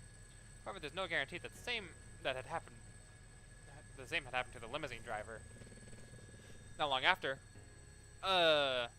we were back in the helicopter, which takes us to where we are now. To be honest, everyone's at a loss for how bad the situation is. Even Kenny-kun tries to change the topic in an attempt to divert us from our worries. It's amazing that you know how to pilot a helicopter, Kikuno-san. I heard that it's hard to hover in the mountains. Did you train for that? Only a couple of years ago, but I have taken part in an assault operation involving a helicopter. You were in an assault with a helicopter? Where? Just a high school dormitory. Just a high school dormitory? Oh yeah, I remember that. I don't. I decided to learn how to pilot in the event that if someone attempted the same move, I would be able to respond properly. my understanding has been renewed. Seems that being a maid is a very serious and difficult occupation. It is if you're if you're a maid for the Carrijo family. I don't know why, but he's already at Yasuo Inaba Station, so I told him to stay there. In any case, we should head to Inaba too. We might find some kind of clue there. Mitsuru-san's group had gone missing before sunset, and it's almost midnight now. Whoever did this must be the same person who kidnapped Labra's-san.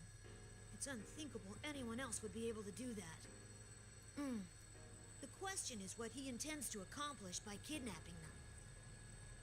Kinkin flips to the reports on the events, and Kinkin flips to the reports on the events of the case up until now, seemingly lost thought. What is to be gained by kidnapping Mitsuru-san at this time? That moment, heavy static flickers across a video it displays within the helicopter. Whoa. The strong Human climax. while the weak disappear. Tonight, we will witness the hottest battles in all history. Ooh. The goddess of victory is waiting to descend upon the ring. P1 fans, are you ready? Are you ready? Why is Risei here? I get why General Teddy's part of this, but why Risei? The contestants in the previous P1 Grand Prix have returned for another tournament, right on the heels of the last one. These warriors will create another legend here at the world-shattering P1 ring. Yep. These are battles of honor, battles of will. Sparks will fly. Some fight for pride, some fight for glory. Will this be decided by pure muscle, or will a battle of wits determine the outcome?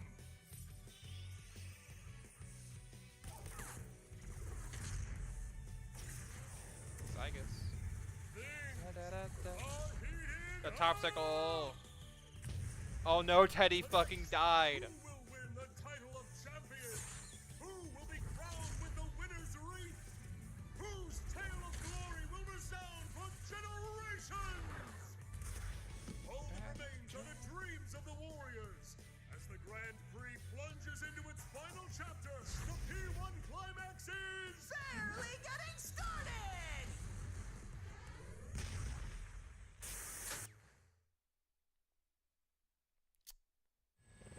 Cool. And there we go. Hey, what was that just now? Weren't those the persona users in Inaba? It showed Mitsuru-senpai and the others, too. I read the case records. If I recall correctly, was that the Midnight Channel that was being broadcast in Inaba? I was on it too, kinda. but it wasn't like that last time. All of us in the helicopter are utterly confused. Who would broadcast something like that, and why? The P1 Climax is obviously a continuation of the fighting tournament. Suddenly the monitor switches to another feed. Yoo-hoo! Have you been well, Labi-chan? General Teddy? But I thought I already... General Teddy in the recent P1 Grand Prix is the one calling itself General Teddy. Turned out to be my own shadow. But I accepted my shadow and gained the power to use a persona. If you see on the screen right now, then Teddy ignored my confusion and he continues. There's no way I'd go away so easily. I mean, a P1 without me is like a tuna sandwich without the tuna. He can hear us? Isn't he that weird persona user named Teddy? No, he must be the General Teddy who hosted the fighting tournament last time. The record said he'd been eliminated, though. General Teddy, where did you take Mitsuru-san and the others? If you don't give us a good answer, you're gonna pay! It's past your bedtime, Cubby. Okay, if you're buddy. gonna keep giving me lip, I'm not going to explain anything. Explain? That's right. I mean, the three of you are very important guest stars in the P1 Climax, after all. So you'll participate, of course, right? What? What are you after? If you value the lives of the hostages, you yapping pup, you don't have any choice but to participate. Oh. Huh?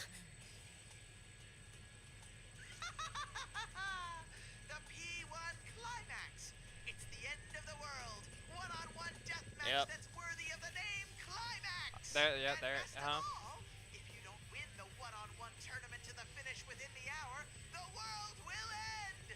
No punches pulled this time. I'll Yep. make myself clear so that no one misunderstands. This will not be taking place within the TV world. Okay, so this is the broadcast everyone else saw too. Take place in the reality which you occupy. Enjoy it while you can. Alrighty then. Time to show off how that special stage is going.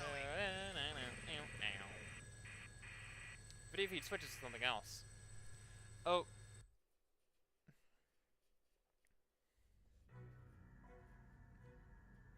It's the couple crucified people.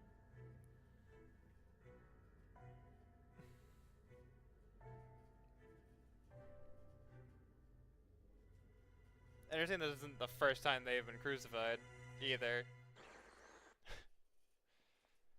Man, Persona 3 was a weird-ass game. Was that Mitsuru-senpai? Sonata-san, Aiga-san, and Fuka-san too. What will be the fate of our captured queen and her loyal minions? Oh, and this is a no-fly zone. We don't have any room in the parking lot for that thing, so you'd better start walking to the battleground. As a little incentive, Persona! Kintoki Doji! Throw him a tomahawk! Oh my god.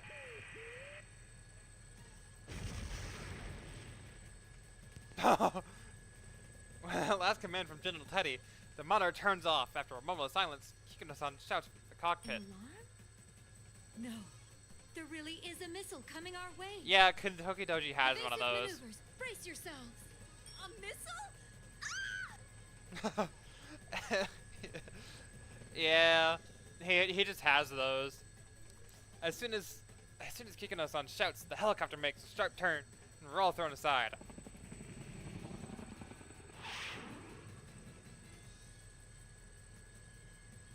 There's a deafening roar, and the helicopter shakes madly but recovers. Are we hit?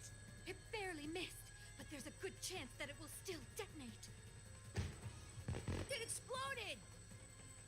Wait, it's a firework? Makes sense, honestly. Oh my god, it's fucking General Teddy. Moments after the explosion, General Teddy's face was drawn in it. Drawn in the night sky with colorful sparks. He even managed to capture his image, taunting us with his tongue sticking out. He obviously missed on purpose. It was most likely fired from the direction of Inaba. That is not funny at all! Is he trying to start a war or something? Wait, what is that? There's something in the distance. It's huge! Yukari-san points to the shape of a gigantic building stretching out towards the sky. Something red is writhing down in bizarre structure and trying to envelop the town below. It's red I'll fog? zoom in. There we go. Tartarus 2 Electric Boogaloo. Kikuno-san adjusts the monitors that have been displayed made by General Teddy's laughing face to show us the enormous structure up ahead. I notice Yukari and Ken can both tense up when they catch sight of it. No way. This is just like Tartarus. Searching data for Tartarus. Results found. Labyrinth that only appears during the dark hour and a breeding ground for shadows. It's also a place where a powerful being was going to descend upon the world and bring about destruction. The documents in my hand have a page dedicated to as well. What I read there confounds me. 3 years ago, Mitsuru-san and companions were in high school. Something happened there. All I can gather, they fought desperately in a tower called Tartarus. It resembles the one outside. But fog grows thicker. The building that Ken and Yukari refer to as Tartarus begins to appear in our view. I'm sorry to do this, but I have to withdraw before we're shot down. But we've come so far! If they fire another one at us, I won't be able to dodge again. Even if it's only a firework, a direct hit can still bring us down. Hold on, Kikuno-san. Can you drop low enough somewhere so we can get out? There's no way. If we land, we'll be sitting ducks. No, once we're out, you get out of here. You don't need to land. What are you saying? Please, do it. Don't worry. Remember, General Teddy asked us to come on foot. We'll manage somehow. Yeah. Get in there. Understood. I'm looking for a landing site. There appears to be a large shopping center nearby. Yeah, the Junez roof. While dodging explosions from a missile flying mercilessly towards us, the helicopter nosedives, plunging us towards the ground as we moved closer to Inaba. Labrasan, please take this. It may be of use. It Aw. contains the data that was taken from the Ergonomics Research Laboratory's top secret files. The creator's name is Shuji Ikutsuki. Shuji Ikutsuki. That name is also in the documents that Kikuno-san had given to me. He betrayed Mitsuru-san at the last moment 3 years ago when revealed himself as an enemy. Ever since the death of Koetsu Kirijo, the patriarch of the Kirijo family, 2 generations ago, this man took the lead in the terrible events relating to the shadows. That is how dangerous this man is. But the documents also say that Ikutsuki-san took his own The life. file name was Project Puppet Master. I'm not entirely sure if that's a code or a description of the project. Puppet Master? Could that be something to do with me and Igus? I was only able to decrypt a portion of it, but it seems to be data on an experiment involving a plume of dusk. An experiment with a plume of dusk. So, why are you giving this to me? It may assist you in determining the enemy's identity. Actually, I found traces of an unauthorized attempt to access this file from outside of the Ergo Research Network. I investigated this and found that the requests made to break in originated from this vicinity, likely from within Inaba itself. Huh. So someone in Inaba knew about that research before all this started and was looking for it? Kikuno-san nods silently. While the file's on the quarantine server to go after, if this one was specifically targeted, then the hacker must at least have knowledge of its presence there.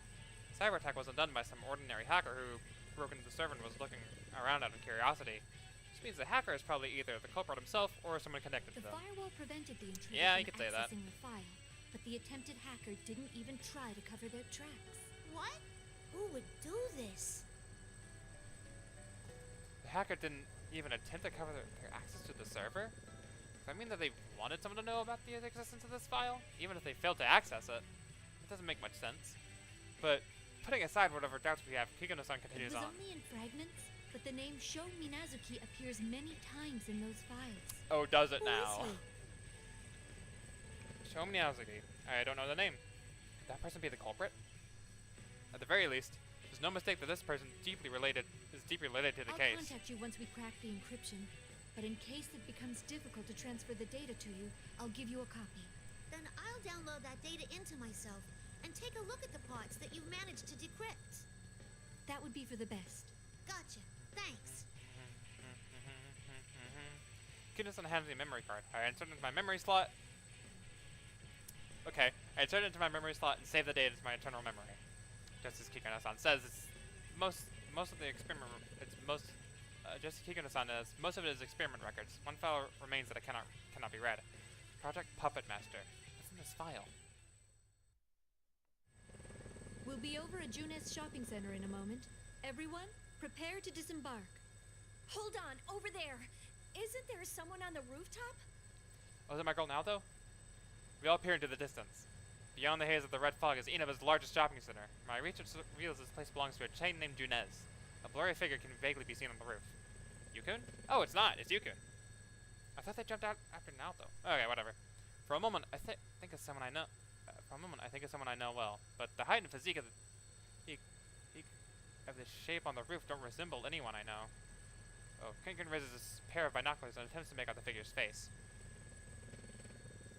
What? You get out of here. You get out of here. Huh? No. What's wrong? It's Ikutsuki. Huh? No way. Shuji Ikutsuki. The name leaves me at a loss for words. Perhaps he's mistaken. I open the door and a strong gust of wind blows in. I ignore the wind and get a better look at the person on the roof. Ah!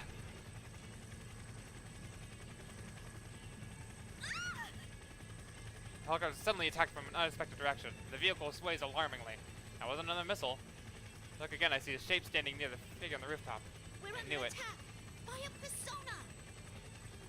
Doesn't make sense. According to the record, Shuji Ikutsuki was never able to use her persona. Is that man on the roof truly this Ikutsuki person? The enemy's preparing for another attack. Incoming! Before I can raise an objection, Yukari-san fixes her eyes on the enemy and draws her evoker. expect from someone who had been in actual combat for years. She's quick to act. Little persona. Yukari-san's finger flexes on the trigger of the evoker. But the instant before she pulls it, Yukari-san's persona's...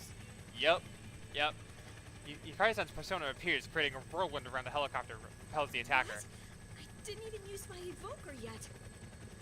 Seeing Yukari-san so bewildered sent a chill down my spine. Being able to summon a persona without the necessary tool to aid in summoning. Susan Akihiro-san reported a similar unpleasant experience when inside the TV world. But this isn't the TV world, and outlandish and threatening as the situation is, there's no doubt that we're in the real world. General Teddy's words come back to me. I'll make myself clear so that no one misunderstands. This will not be taking place within the TV world.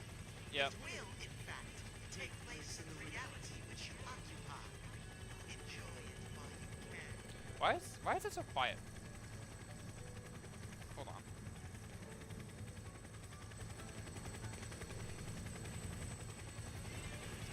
Don't tell me. This fog that's enveloping the town is the same fog on the other side of the TV? This is... What was that? Your voice suddenly reaches my ears. What was that? I look around in bewilderment. Did I actually talk? Am I hearing things?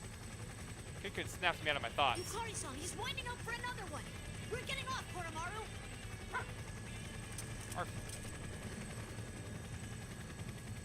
Kari-san still looks confused, but Kinkun notices something and unbuckles his seatbelt with his spear at the ready. By this time, the helicopter has descended close enough to the roof. Junez and people and dogs can easily jump down. Cerberus! Koromaru-san growls and another persona appears. At the same time, Kinkun leaps out of the cabin, stabbing the enemy persona closing in on us. Koromaru-san's persona and Kinkun's spear both hit the attacking enemy at the same time. Kinkun drops to the roof unharmed. It seems you're always taking on the responsibility of saving others, Yukari-san. Seriously, it's like, again, really? But I'll take this one. After all, I save the world on a weekly basis. True. Koromaru-san and Yukari-san drop out of the helicopter nimbly and onto the roof. Amazing. The combat abilities are equal to those of weapons like me or Igus. Even though they're secondary members of the Shadow Operatives, only used in time of emergency. It seems as if they've been on this team the entire time. Get ready my axe and follow them. Yukari-san? Jump out of the helicopter, yes. Please, save Lady Mitsuru. Absolutely. Now please stop the rotor chopping, please. Oh my god, it's so loud. Okay, thank you.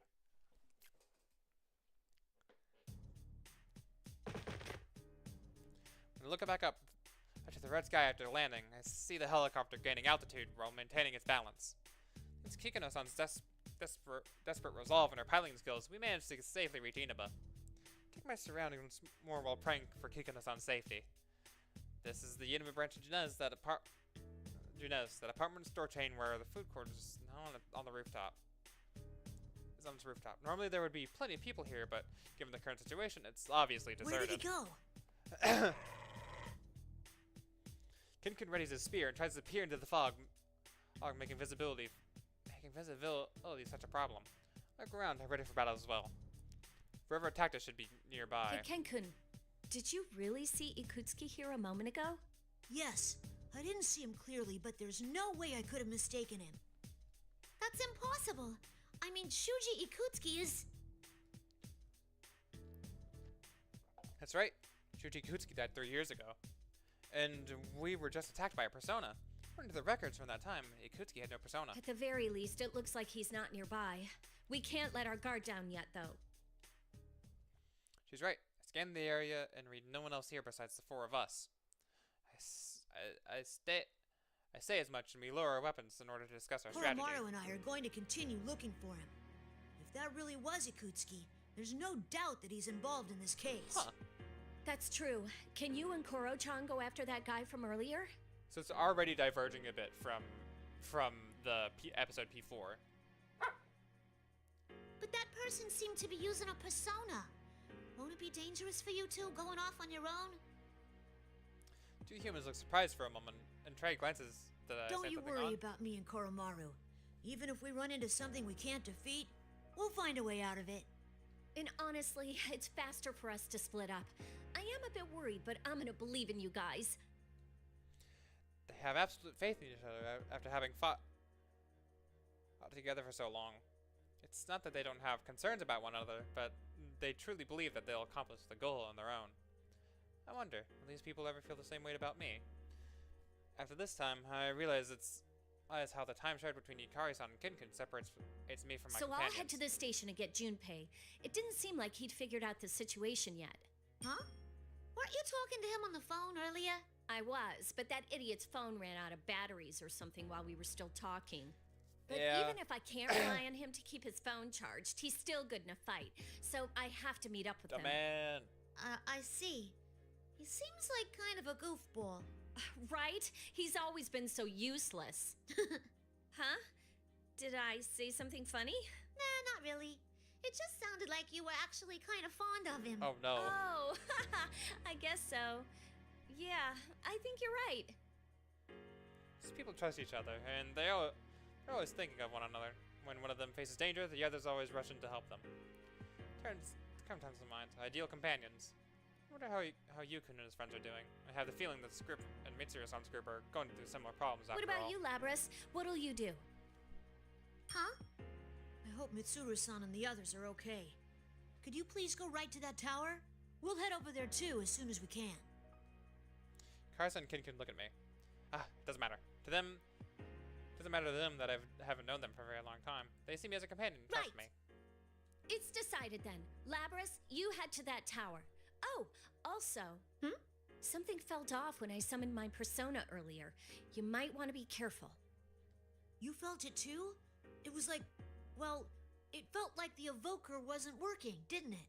Yeah, it might be that we can summon our personas without our evokers. In any case, we should get moving. If what General Teddy said is true, we don't have much time to spare. Got it. If anything happens, let's meet at the bottom of the tower. Be careful, both of you.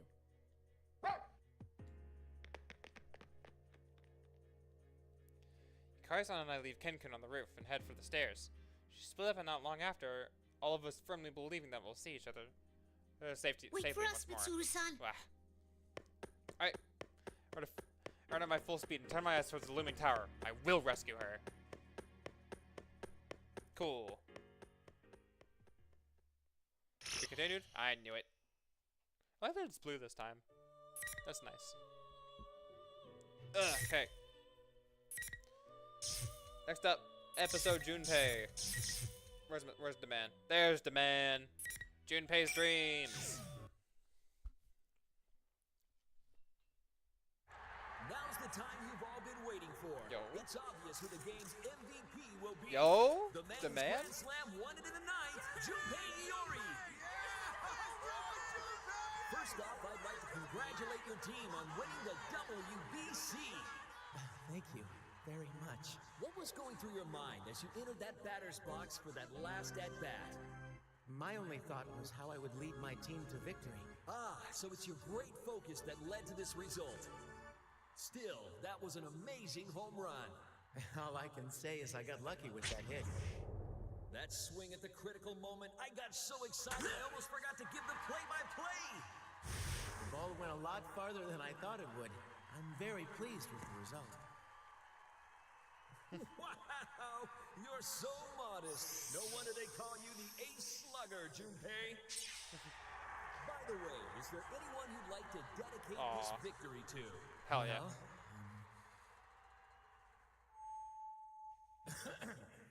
I'd like to dedicate that Grand Slam to my precious girl who's always supported me through Oh. thick and thin. I know that I can be a burden on you. I'm not the greatest, but will you marry me? Midori. Oh. End of the line. Yaso Inaba. Sorry, sir, but this is the end of the line. Oh. I was dreaming. Aw. Too bad. Too bad for the man. His portrait on this looks really funny. Sorry. So much for waking me up right at the best part. I step off the train at an unfamiliar station in the countryside. A little resentment towards the station worker. Let's see here. Man, that's a tough name to make out. How am I supposed to pronounce that? Oh, it's written beneath the kanji. Oh, it's Yaso Ina, but wait, where is this? Huh. Brother, you're not. Let's you see what still the not know how shuttle to train read? schedule is. Check the train schedules and feel myself slipping into despair. Seriously? There aren't any more trains leaving the station? That was the final train for the night? I've really done it now. Great feeling that it only happened a moment ago withers away at once. What the hell, man? Why'd this happen? Let's see, I worked a full shift at my job today, and the kids had a game after that.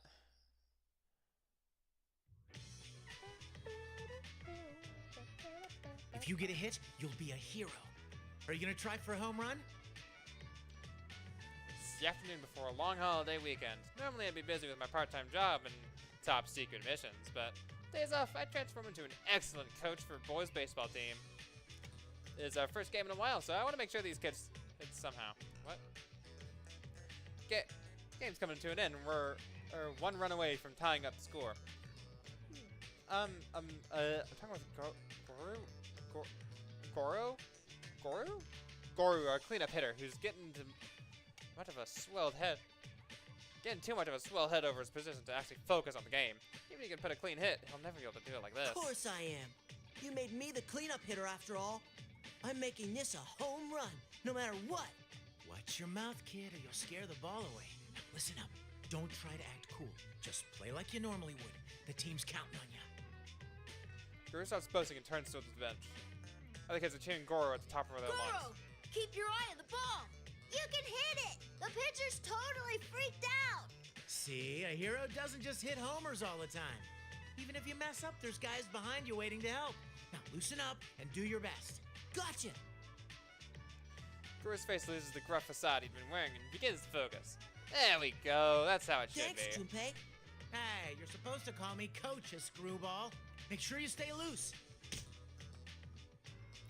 Finished by giving him a bit of a hard smack on Guru's butt with my bat before sending him off to the batter's box.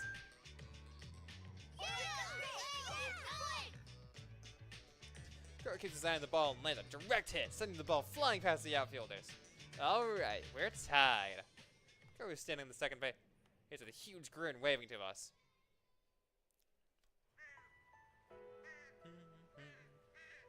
But we ended up losing in the end, and all the kids cried. I cried too, of course. Oh well, it happens. These kids have got. We're a lot closer as a team. That's good enough for me. That was so close, guys. You almost won. All right, let's start practicing again tomorrow. Now, I want you all to remember this at least. If you all work together, you'll never be beat. Okay, we're done for today. Game. I said some final words as our coach. If you work together, you'll never be beat. And that was that. Man, even I think that was an awesome speech. Oh yeah. Thinking back on it now, I'm honestly proud I came up with it. Bet the kids are still carrying that moment in their heads. Yeah, I'm such an awesome coach.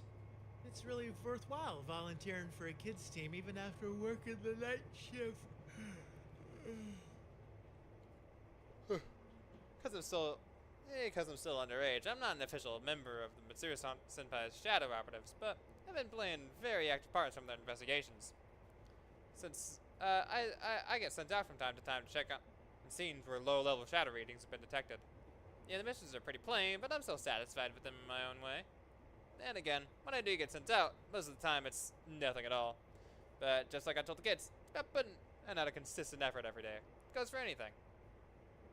It's not like I get these missions every day, so in the meantime, spend a lot of time on my part-time jobs, even though it's kids baseball renting. Even though it's kids baseball, renting fields and paying for it's good games gets surprisingly expensive. Gave up on that. I gave up on that dream, but I love teaching baseball. All the kids. It's really fun. Man, it's like I'm finally starting to enjoy my youth after all this time. Crap. I'm starting to feel sleepy.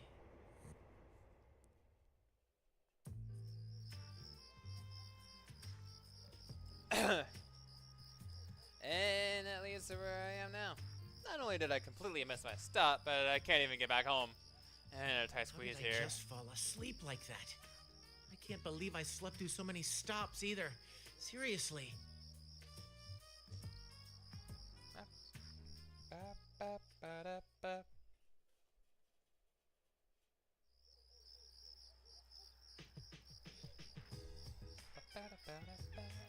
Decided to leave the station for the time being. There's some basic vending machines outside, and nothing else. That's actually kind of impressive. Crap, this is real bad. If something doesn't happen soon, I'll look like I'm gonna end up sleeping outside. What the heck am I gonna do now? Guess I better call somebody and hope. I have my phone to call up anyone I can think of so I can get right ahead of here, but surprise, it's not on. I thought that the battery didn't die when I was on the train, but I hold the power button and it turns on. No, the battery's in the red. How did I be able to make a single call at this point? Things never turn out well when they're this bad, but suddenly my ringtone echoes into place. Whoa. Hello? Finally! Hey, Junpei, what were you doing? I've been calling you this whole time. Asleep. It's Yukitan. How long has he been trying to call me? Maybe she got done by her boyfriend either, shoulder to cry or something. Wait, does she have a boyfriend? She sounds really pissed for some reason, man.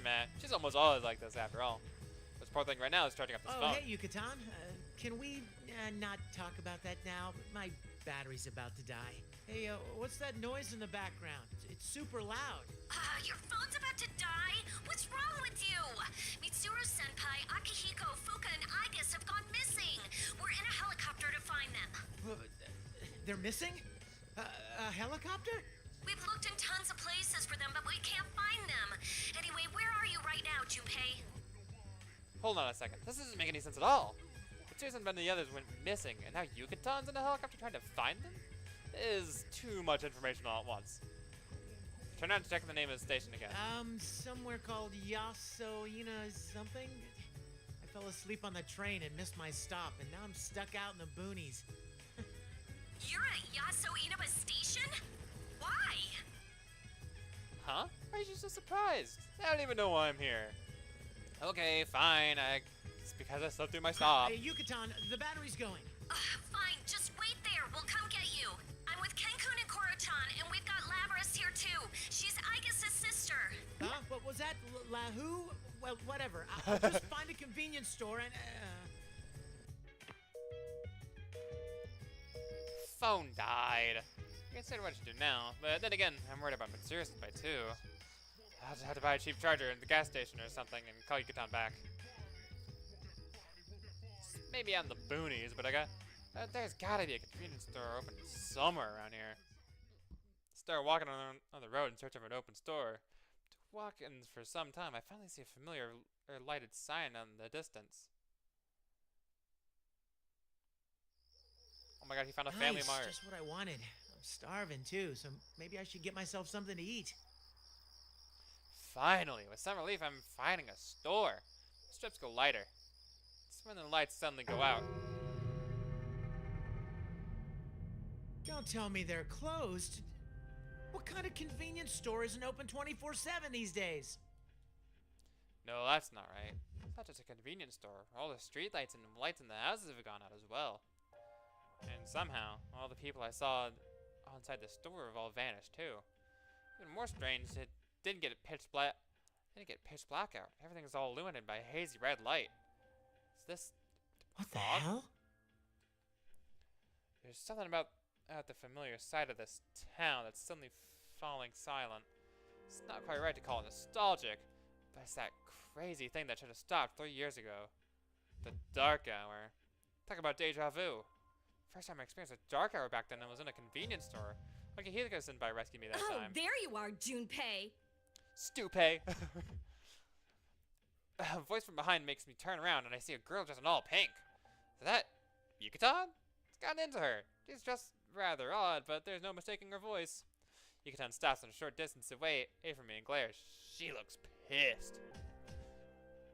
Is it because I left the station after you told me to wait there? Even then, she seems way Hey, too angry. Yucatan! I'm making an effort at least, so... But hey, Mitsuru-senpai's gone missing? What's going on?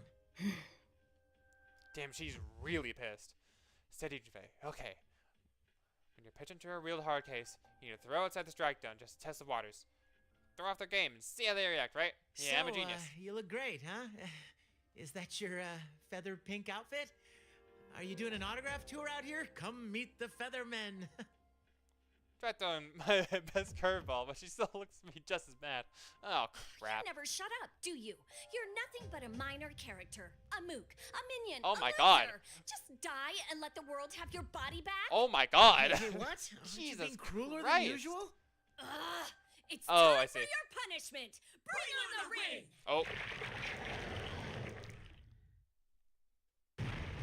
But hey, didn't someone else already fight Shadow Yukari? I guess it always diverged pretty heavily, so might as well. Yukari suddenly raises one hand as she delivers that cheesy line. That 4 red pillars fall from the sky and stab into the ground out around us, forming a fighting ring. I don't know what's going on, but this suddenly feels really dangerous. Hits my bag on the ground, then put it on my favorite. Then pull out my favorite bag and take a cautious stance.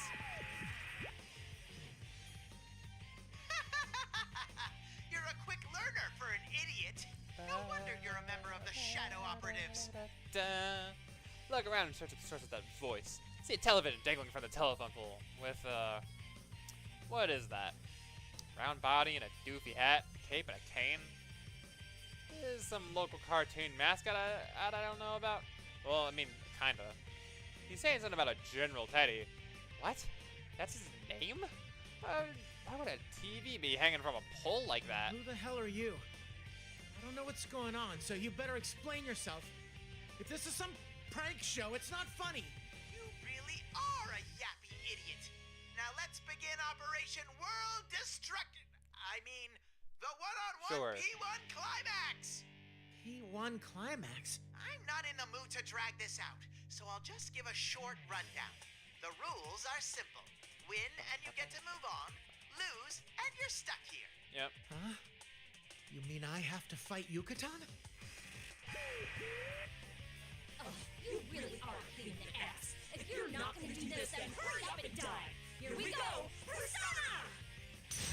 Oh. Because of wind blows and I recognize Yukatan's persona before me. Whoa, whoa, whoa. Not only are we fighting, but we're doing it with our personas? That doesn't make any sense. I don't even have my evoker with me. I look back at Yukatan, she's already got her bow drawn and point at me. Oh man, she's completely ready for this. Hold on, Featherpink. We can talk this out. I mean, you shouldn't be pointing that at people. My desperate plea is in vain, and Yucatan shoots an arrow at me with no hesitation. And to dodge away just in time. I same. I mean, wait! Stop moving around, Junpei. Just give up now and let me kill you. Jesus fucking Christ. What the hell did I do to deserve this? Guess I'm gonna just have to run. While avoiding the arrows raining down on me, I start a mad dash towards the train station. Clang! Ow! What the heck? That's what I said. Only the victor can leave the area. Now hurry up and get this fight started. Reach out to where I hit something, and sure enough, there's an invisible wall. I guess I can't go beyond those red pillars. Does this mean that I'm seriously in trouble here? I hope you're prepared. Face me, evildoer. You're no match for Featherpink. Strike out, batter. Strike out batter? What the hell does that mean? Did I get promoted from generic bad guy to a villain out of the blue? Well, I guess I'll just have to fight a bit. And I'm afraid it's enough to knock Yucatan back to her senses. Yeah. Desperate times call for desperate measures. How dare you, Featherman? I, Lord Junpei, will strike you down. Alright, here we fucking go. I've never played as Junpei. I want to see how this goes.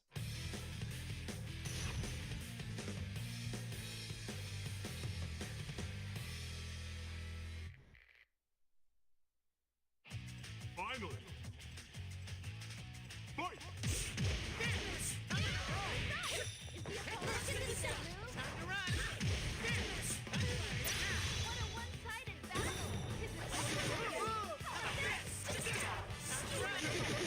Okay.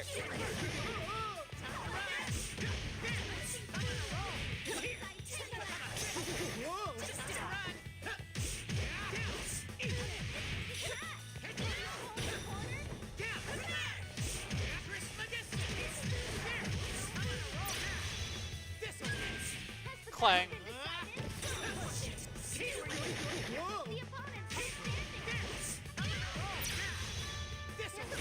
Ah.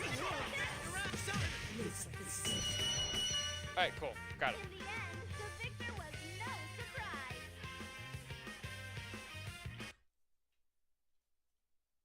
Got her.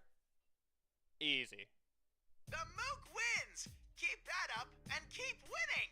Who are you calling a mook? Wait, Yucatan! Oh, is she melting? Ah. Yep, there she goes.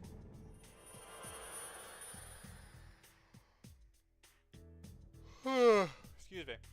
Red pillar shattered and Yucatan suddenly starts melting away like a black piece of candy. Just then, what looks like a golden grains of sand fly up into the air and flow across the sky. The causing guy on the monitor is disappearing.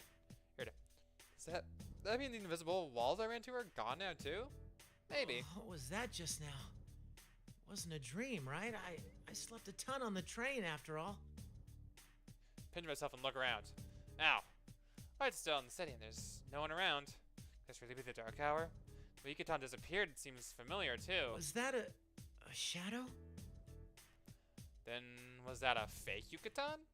The convenience store lights went out right around midnight. I think past midnight. Might be the dark hour. That was a battlefield 3 years ago.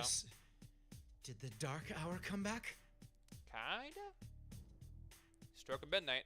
The world seemingly stops in time. The world becomes a place where only Persona using people like us can move around. During that time, people disappear here and shadows show up instead. Normal people didn't even notice time exists. At the very least, the situation sure looks a lot like the dark hour. Wait a sec. How'd I use my persona without an evoker? Those with potential like us are able to summon personas by resolving ourselves to death. But in order to acquire the trigger for such a resolve, we usually use these things called evokers that are shaped like guns. But during that fight, I was able to summon a persona, Trismegistus, just by thinking about it in my head. This feels like it's more dangerous than the dark hour, if that's the case. Then could the disappearance of Mitsuru-senpai and the rest be related to this phenomenon? Is that General Teddy guy behind this? We'd better step barefully. Oh no, not another one. Costume dude told me to keep winning. I don't know anything about this town. Well, just standing around here isn't gonna do me any good, so I guess I should just head back to the station for now. Just where the real Yucatan told me to wait. Let's see here. Which way was it? Start walking back the way I came, but something's obviously wrong. I mean, I don't think it took me this long to get from the station to the store. And it might just be because of the fog, but the straight poles and the streets look distorted. A maze that changes every time you look at it. That in itself reminds me of the past. Oh, Rise? What? Was that a girl who needs help? Somebody might be getting attacked by someone similar to the monster's Yucatan. I mean, that monster that looked like Yucatan. If there really was a shadow, then there's no way I can ignore this. Shadow Raptor's lethal weapon, after all. I look towards where I heard the sound coming and see a giant shopping center. The one like you'd find in the suburbs. The sign says Junez. Oh, hey, I know that store. Every day's great. I don't remember the place from a moment ago, but I'm positive I heard a girl scream come from there.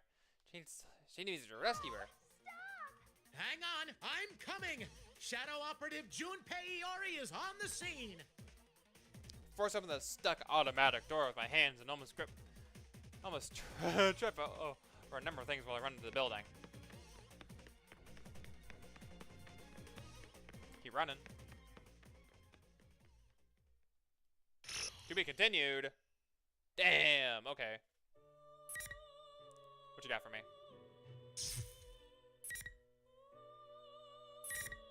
Margaret? Margaret? Margaret? Okay. What you got for me, Margaret?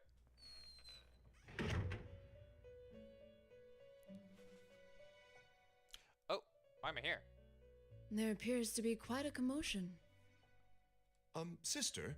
Theodore? I've been wondering since yesterday, but what is going on in the outside world? Theodore? He's escaped his portable prison. How are you here?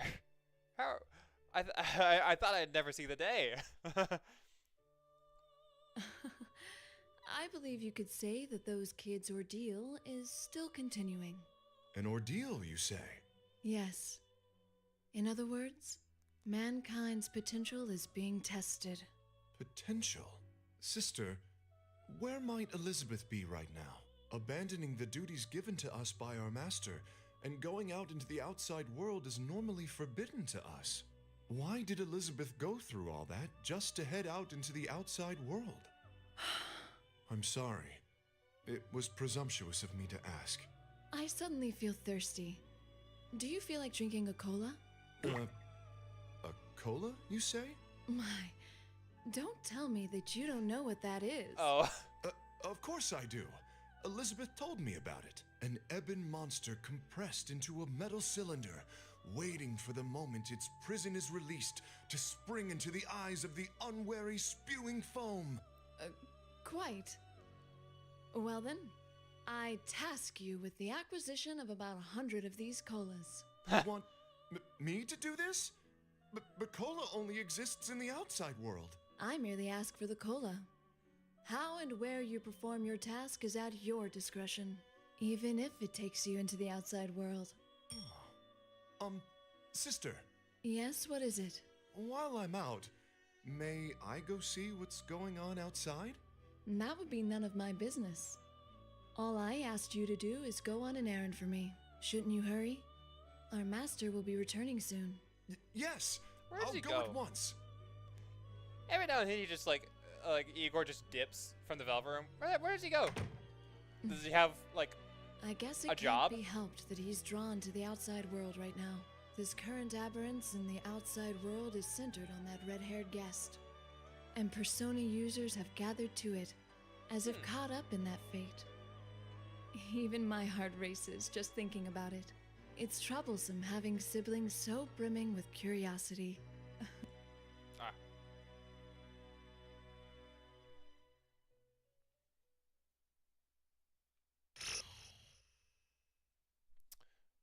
What? What? What? What?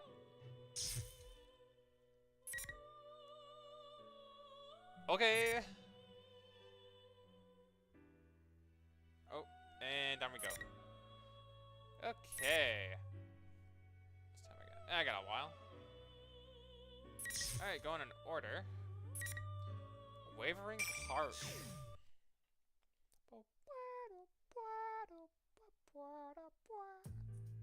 Okay. Another dead end. Aside for the umpteenth time that day, and Koromaru and I trade glances. While searching for that mysterious figure that appeared to look so much like Ikutsuki, we ended up on the Samagawa floodplain that flows through Inaba. We went down the stairway in Junez without incident, but from there, this town was shrouded in a red mist. Every path was twisted like a maze. Turning us away from the direction we wanted to go. I've been gone for so long without finding any meaningful information, I was starting to worry a little. In any case, this entire situation, town filled with red fog at the stroke of midnight, turning into another world. Appearance of another tower looks like just like Careful, Tartarus. Koromaru. At this rate, I wouldn't be surprised if we ran into shadows. Koromaru seems to nod.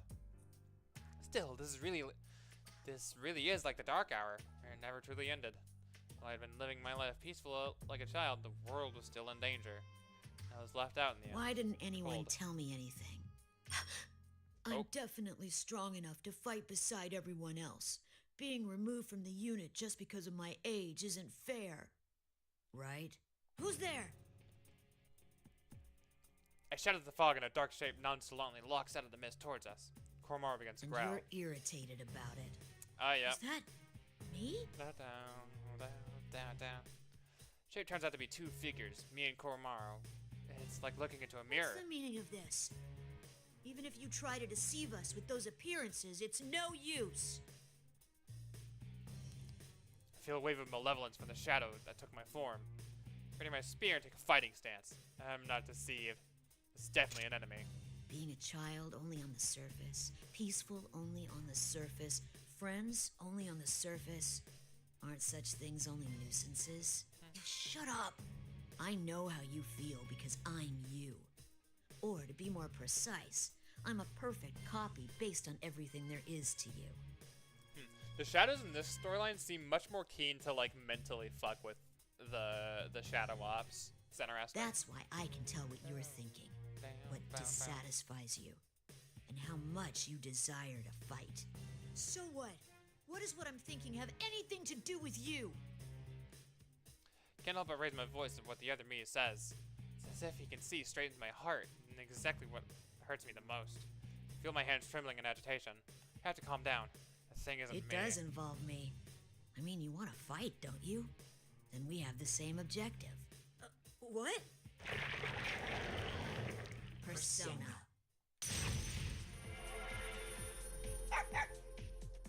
Crap! Kuromaru's sharp barking brings me my senses. The enemy appears to have summoned a persona, exactly like mine, Kalanemi. It attacks by striking directly at me.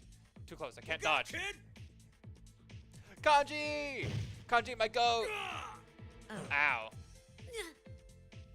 What am I doing? I need to focus. I desperately try to sort out what just happened. Somebody tall jumped in front of me. Attacked me? The person who was struck dead on by the persona attack falls heavily to his knees. I'm instantly reminded of another time when someone else Oh, come on. I'm sad now again. You didn't have to do this to me.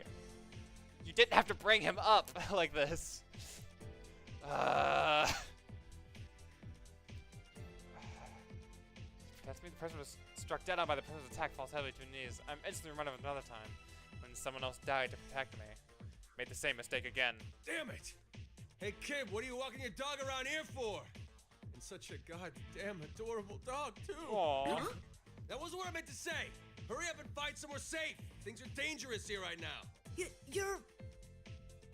Stared dumbfounded at the man who shielded me. This must be Kanji Tatsumi, one of the Inaba persona users described in the files I went over in the helicopter flight. He seems okay. That's a relief. Actually, he appears to have a lot of energy to spare. He must be really tough. Kanji-kun, here comes another! Sukuna Hikuna, go! Naoto! Naoto, my other goat. When the night of the October 4th fell. Oh my god. I'm so sad. Why the fuck do games make me feel things? They're not supposed to do that. Sound of a heavy collision echoes through the floodplain.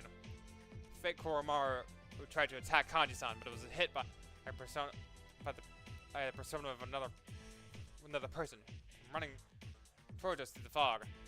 That's Naoto Shirogane, another persona user in Inaba. Kanji-kun, you were being reckless again. Are you all right? Naoto! Naoto! Grab the kid and get out of here. I'll take care of this. Bravery and recklessness are not the same thing. We'll do something about this. Naoto-san turns to face me. Does this person know about me? You're Kanemata, a member of the Shadow Operatives Emergency Special Suppression Unit, correct? Yes. And you're Koromaru-san. This is already different. That's interesting how it diverges again from the other storyline. Please lend us your help. We want to return this town to its normal state. Huh? Shadow Operatives? You a persona user too? Wait, does that mean the dog's got a persona too? Yeah, he does. Cerberus, my goat? Looks like we have some more shitty guests. Okay. Fine, whatever. Just hurry up and make a decision. Which of you is fighting me? Oh, you don't have to fight, but your captured companions are having their powers drained, and things may become irreversible if you don't hurry. What? What are you doing to them? Who knows? Why don't you find out for yourselves? In any case, bring on the ring. Boom, boom, boom, boom. When the other me raises his spear to the air, 4 shining pillars fall from the sky to surround us, glowing faintly. Yeah, a barrier! Indeed. It must mean that unless we fight and win, we won't be able to proceed any further. Oh, good, you understand. That makes things easier. This will be a one-on-one battle. Can we start fighting already? Yeah. I can't wait any longer. Not the... oh, wait, hold on. Noato, Kajni, and Kne. Alright. Cut the bullshit, you fake! just said it was one-on-one, so what's with the dog? What, this? The mud hardly counts. He's just a Oh, weapon after you all. fucking take that back. God, just now just standing between me and this devil is to protect me. I stepped forward past them. I'd been too naive. Oh my god. Burn my dread? Let's fucking go. Not only did this thing's word deceive me, but I let myself make the same mistake I had before. And worse, just called Koromaru nothing more than a weapon. I know! What an asshole. It's been a while since I felt this emotion, and I can't let it go unpunished. I've been too conceited. I didn't understand anything at all. Ken-kun? Naoto, don't butt into this. Comes a time when a man's gotta do what a man's gotta do. Ken, huh? I got your back, so settle this for yourself. Kanji takes a seat on the ground. Naoto seizes and holsters a gun and nods to me. Ha, so awkward. I'm thankful for their kindness right now. I will win this. Let's go, Koromaru. Yeah! I raise my spear. The image of someone standing potentially in front of me resonates within. And from back then, and again just now. Shadow looks at me, stands before me. If I defeat it, I wonder if I'll be able to change. Ooh.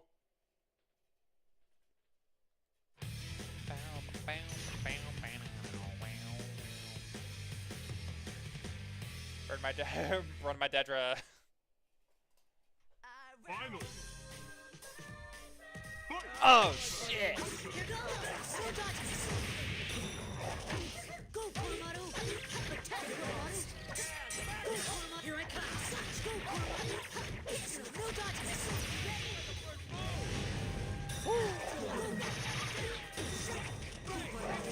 Why a fire attack? I thought Kit was always like a light attacker.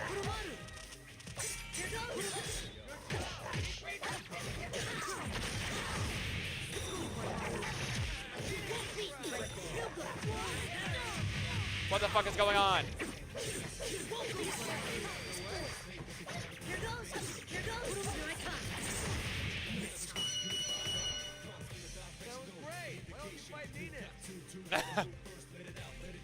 Okay, Kid's gameplay seems utterly incomprehensible. Okay. I had no idea what was going on that entire fight.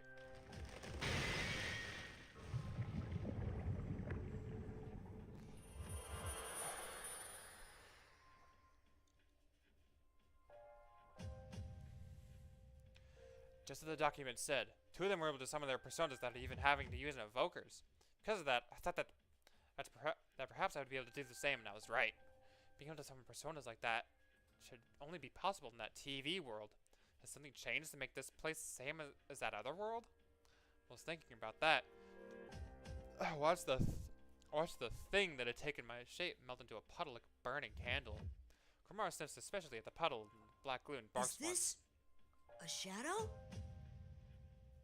Fires because of Koromaru. That makes sense. That makes a lot of sense, actually. I didn't even think about that. I'm stupid. Koromaru is a dark and a fire guy, so yeah, makes sense. Huh? I thought somebody's shadow was supposed to turn into a persona when you beat it. Kanji-kun, didn't you notice that wasn't a shadow that came out of Ken-kun? It must have been a fake created to bear his likeness. The most obvious evidence of that is how both fighters were able to summon personas in battle. Defeating your own shadow makes them into your persona? I see. So that's how you acquired the power of personas. Huh? That's not how it went for you guys? No, not really. Yes, we do things a little differently. In any case, thank you. See, I had to shoot myself in the head with a gun to get mine. It's fine. Ow. Kanji-kun, are you alright? I'm sorry. It's my fault that you got hurt. Hey, it's nothing. But, to make up for it... Yes, what is it? You think maybe I could, like, pat you on the back or something? What?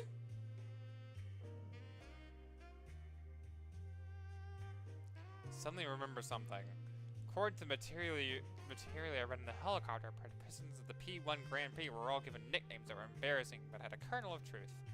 If I recall correctly, Kanji-san was the Beefcake Emperor. What exactly does this mean? Oh wow, this is amazing! Oh my god, he's an albino Shiba! Aw. This is totes adorbs! Oh. Shiba! Little guy. Oh no. Oh, you meant Koromaru. Kendall? Jackson reference on Persona. Reading the allegations quickly. Huh? Who else? Who's a good dog? Aw. He got himself a Persona! Is it you? Is it you? We don't have time for this, Kanji-kun. Perhaps later. Right. Sorry about that, Koro-chan. Oh. Kanji-san gently lets Koromaru go and pulls himself together before There's returning to something me. I'd like to ask you, Ken-kun. Did you see the Midnight Channel broadcast that came on earlier? The one where Mitsuru-san and her friends were crucified, right? Was that for real? I saw it while we were in the helicopter. We were searching for them after they went missing. I see. Then it's quite possible that what was shown on the Midnight Channel was true. I have no conclusive evidence that the video was real, but we ought to consider that it was. If that fake me wasn't lying, then they're in danger. We have to hurry and rescue them. True. Indeed. Please allow me to get a better grasp of the situation first. Are there any other members of the Shadow Operatives here? There are 3 of us, including me. Oh, and if we manage to meet up with another one who might be here, that would make 4. I came with Yukari-san and Labra-san. It seems that Junpei-san got here on his own as well. We split up at Junes, and we're now on the move separately. Labra-san headed to the tower, and Yukari-san went to find Junpei-san. Think you heard Ken saying burning candle, right? Yeah, I did. No, trust me, I got it. I just didn't really acknowledge it, I guess. Sorry. Koromaru and I are, we're pursuing someone in particular. Someone in particular? Is this person related to the case? I don't know yet, but I'm positive that he attacked our helicopter. I see. All right then. Is there anything you know about what's happening in this town and that tower that suddenly appeared? Now this is a fucking interrogation. Jesus, Naoto, calm down. Naoto-san points to the tower that's coming booming out of the fog. The tower is dimly illuminated by the red light of the moon. There's eerie silence. It's just like back then. Is this reminiscent of the dark hour that you have experience with? That's... The dark hour. Hearing those words come out of Naoto-san's mouth baffles me. What's happening here in Inaba is quite similar to the dark hour. The appearance of that tower, the shadows. No matter how you think about it, there's no denying the similarities with the case from 3 years ago. I speak from experience.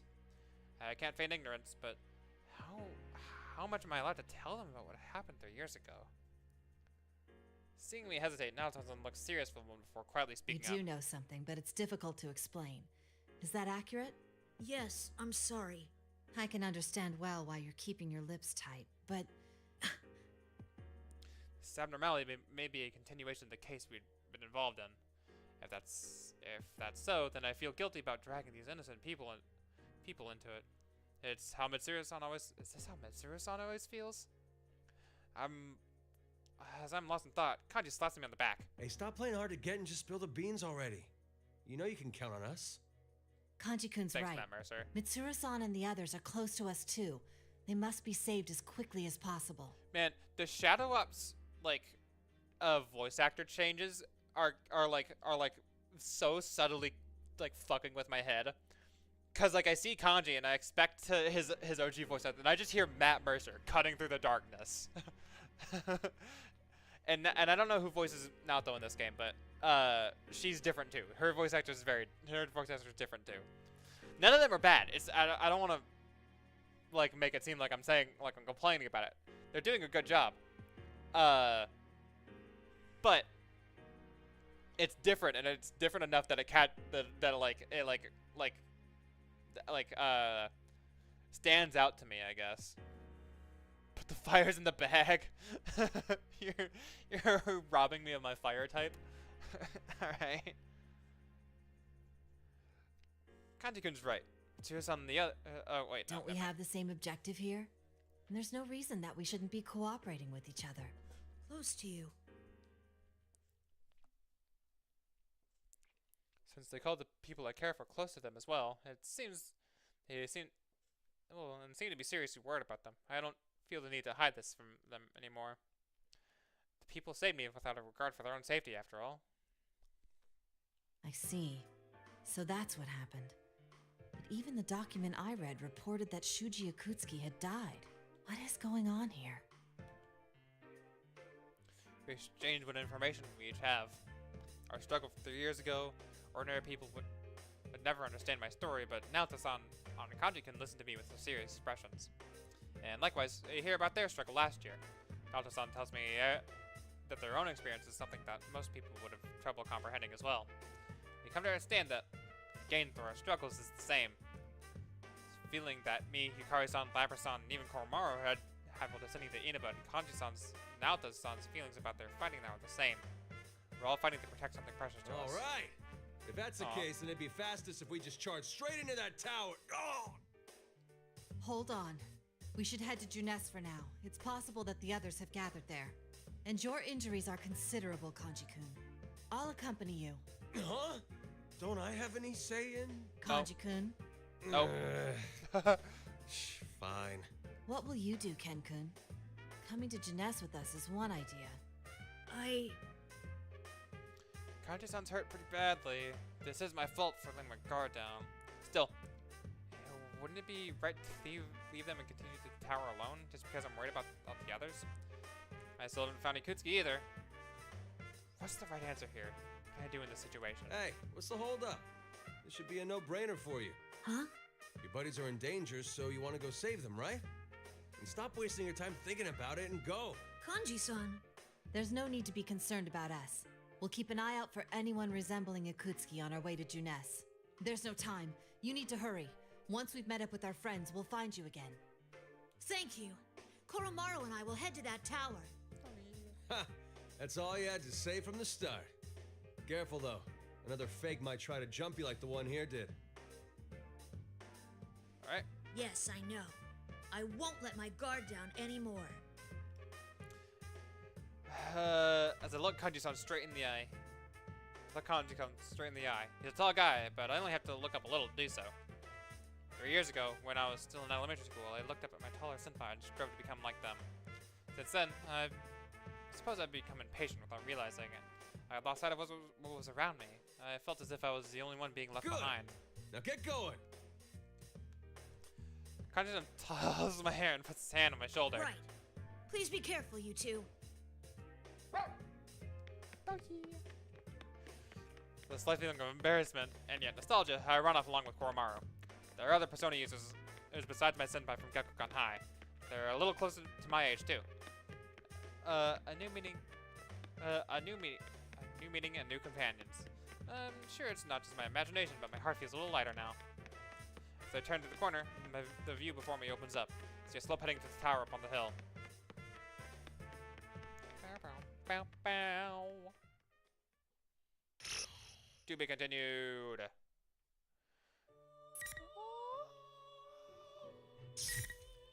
Okay. This doesn't seem like it'll take long. I'm gonna do this one, and then I think I'll call it. I guess depending on how long it goes. And that's a little bit irrational, but I don't like the Ken voice actor in Reload. I don't have anything to compare it to, so I don't mind him. Or her, I guess. The voice actor's a girl. But Ken's a dude. It's weird. How would you refer to that? Character's a guy, voice actor's a girl. I don't know. But but I can totally see that.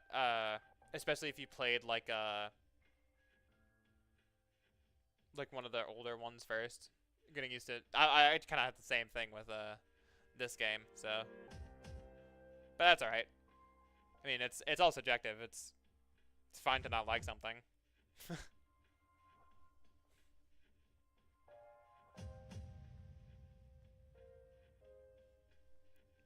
Anyway, everything is still, and it feels like I'm left behind in the flow of time. I feel like I'm left behind in the flow of time. Like I thought, there's something wrong with the entire town. This is just like the Dark Hour. The Dark Hour. Leaving the fog aside, this town's situation seems very similar to back then. There's a small pang in my heart when I think about some long-forgotten sensations. But I don't feel anxious. So like back then, I'm gonna save the people closest to me. Anyway, I've got to meet up with Junpei so we can look for Mitsuru-senpai and the others. It's an easy enough to say, but the entire town has become something like a maze. I'm having trouble getting closer to the situation. It's leaving the others Junez, I've walked for quite a distance. Oh, I wonder if everyone's okay. I'm worried about Kikino-san too. If only Fuka was here. The sound of the helicopter faded away quickly after it after it left. The town is oddly quiet. I'm actually glad there aren't any people around though, since I don't have time to change. I'm still in my feather pink costume. It didn't bother me much when I was in the helicopter, but just imagining walking around like this where people might see me would be embarrassing beyond belief. That's quite a bizarre look you have there, Yukari. Mitsuru-senpai? I see a familiar silhouette through the fog. Wait, what? Why is she dressed like a villain from a show? I mean, I know she's never been all that interested in fashion, but in any case, I'm relieved to see her. Thank goodness you're okay. Are Fuka and Akihiko-senpai with you too? Where's Aigis? Who knows? Most likely disgracing herself in some unsightly way somewhere. She's capable of getting herself killed on her own. What the fuck does that mean? Huh? Mitsuru-senpai? Don't you think so? You came to this place to do battle to begin with. Isn't that so, Yukari Takeba? Something's not right. I recall something from the files about the previous P1 Grand Prix. When two people would meet, their words would become twisted, enraging them until a fight ensued. Is that what's happening here? Mitsuru-senpai, are you all right? Are you really hearing what I'm saying? Forgive me. We're both under the same circumstances, so let's get along. We were both released from those foolish restraints of our fathers, after Whoa! all.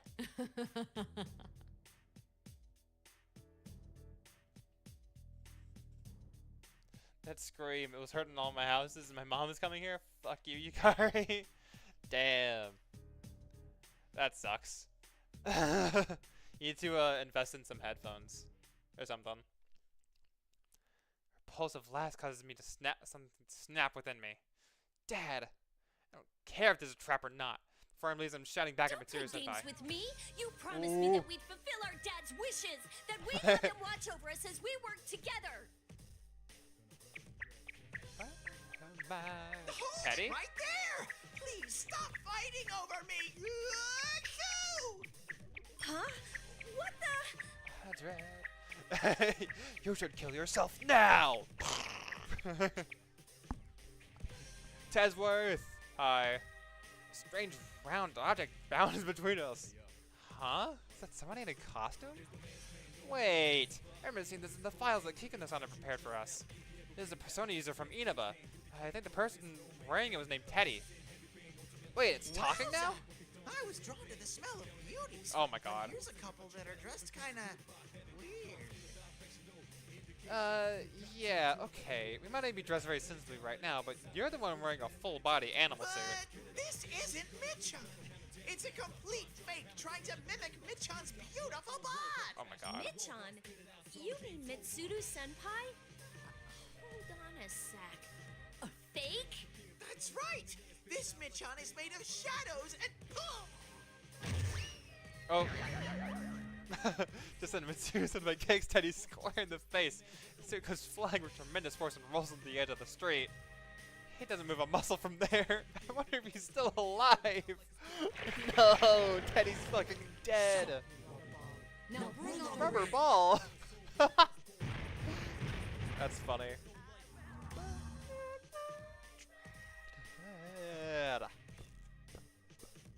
This may be a fake Mitsuru-senpai, but it looks exactly like the real thing.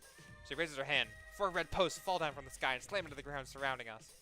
Just then I notice that Mitsuru-senpai's eyes are shining like a burning golden color. Are you really a fake Mitsuru-senpai? Yes. I didn't intend to hide that fact from you. Recreate from exactly what? You took Mitsuru-senpai's form and mocked my dad. I will not forgive this. Oh. I'm in a simple fit of rage. A phenomenon similar to the Dark Hour. A tower that looks like Tartarus. Anything could happen now, and it wouldn't surprise me. But for this thing to take on from my best friend and to do what it did, it's absolutely unforgivable. Shadow, right? I won't show you any mercy. Oh. Wow, this is gonna go.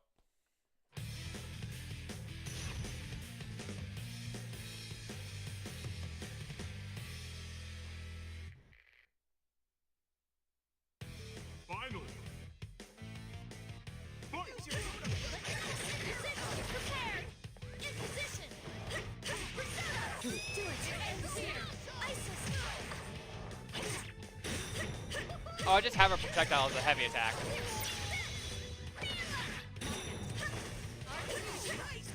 Oh, and I have a cool flip as a quarter circle attack.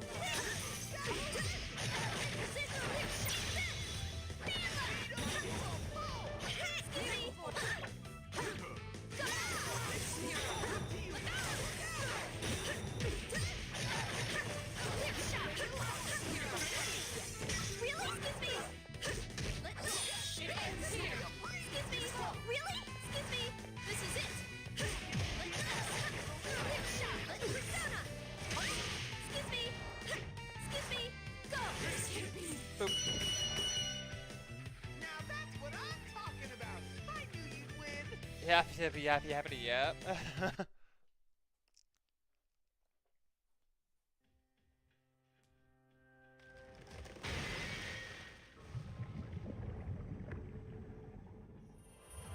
And dust, golden dust. The moment my victory was decided, I hear something shatter. The red posts begin to crumble, and the creatures that taken on Mitsuru Senpai's form begin to melt. Yikes! Gross! Oh, but she really was a shadow. I can't help but wonder at the bizarre sight. It's when Teddy comes rushing over, his footsteps making a strange squeaky sound. Thank goodness. Looks like he hasn't been hurt too badly. Okay? Are you hurt at all? Nah, but thanks. I'm just a bit ashamed of myself. I knew that was a trap, but I couldn't keep myself from getting worked up. And that wasn't even the real Mitsuru, but a shadow. It's not even funny. The talk when my dad came up, I lost my cool. Teddy already sorted my feelings about him Don't too. feel bad. I mean, I have a keen nose, but I have to get up close and personal to sniff out the difference. Personal. With that, Teddy turns to face me as his nose twitches. Huh? It's a very elaborate costume. Maybe it's not a costume at all. In either case, it seems Teddy character has search ability like Fuka's persona. Really? Well, thanks. I survived thanks to you. Well, One must be kind to the ladies. That's the family motto of the Teddy clan. The fucking Teddy clan. If you say so. But you're a persona user from this town, right? I'm Yukari Takiba, a member of the Shadow Operatives. Does that mean anything to you? Oh, you must be a friend of Michan then, Yuka-chan. So, Yuka-chan. are those clothes a uniform or something? Yuka-chan, huh? Actually, there's a good reason why I'm dressed like this. I can sense at least two reasons, right? No! Hey! Feather smash! Bonk. Bonk will go to horny jail. Cruel! I was just saying hello. Ooh, no wonder you're a hero of Justice Featherman victory. Even the cold female boss Michan didn't stand a chance against you. Hear a voice and turn around to discover a TV had somewhere appeared behind us without either of us noticing. General Teddy is on the screen like he had been when I was in the helicopter. The more I look at him, the more he looks just like Teddy standing next to me. They're different people, right? They even be a fake, just like the copy of Mitsuru Senpai I just fought. I know you're here, you imposter. Stop hiding and show yourself. All you did was roll on the ground, but you've got quite a And cheeky here mouth. we have Sam Riegel having an argument with himself. But whatever. The real Michan's execution show is gonna start soon, you know? Execution? You can't miss this event. The Execution Queen is going to be executed herself. If you don't want that to happen, maybe you should stop dallying around like this and hurry to the tower where I am, Yuka-chan! Hey, hold it right there! Give Michan and the others back! I don't think he's gonna. Just, you know. They might get you the EDP, but good ending. Oh my god. Alright, sure. It's like that General Teddy's disappeared from the screen. Mitsuru Senpai is going to be executed? I have to put a stop to it. I really wanted to find Junpei, but I might have to leave him for later. No, we have to hurry and save her. Teddy, didn't you say that you have a keen nose? Yep. You want me to find Michan with my nose, right? Well, I can't stop sneezing in this red fog, though. Oh, so that's why you were sneezing when you got here. So, it would be helpful if you could search for her. do it. If Michan's in trouble, I can't rest until she's safe. Thanks. Having you come along is really reassuring. Wowza Bo Bowza! I've been recognized for my skills. Oh man, first with Labyrinth, and now with fucking this moment Yukari.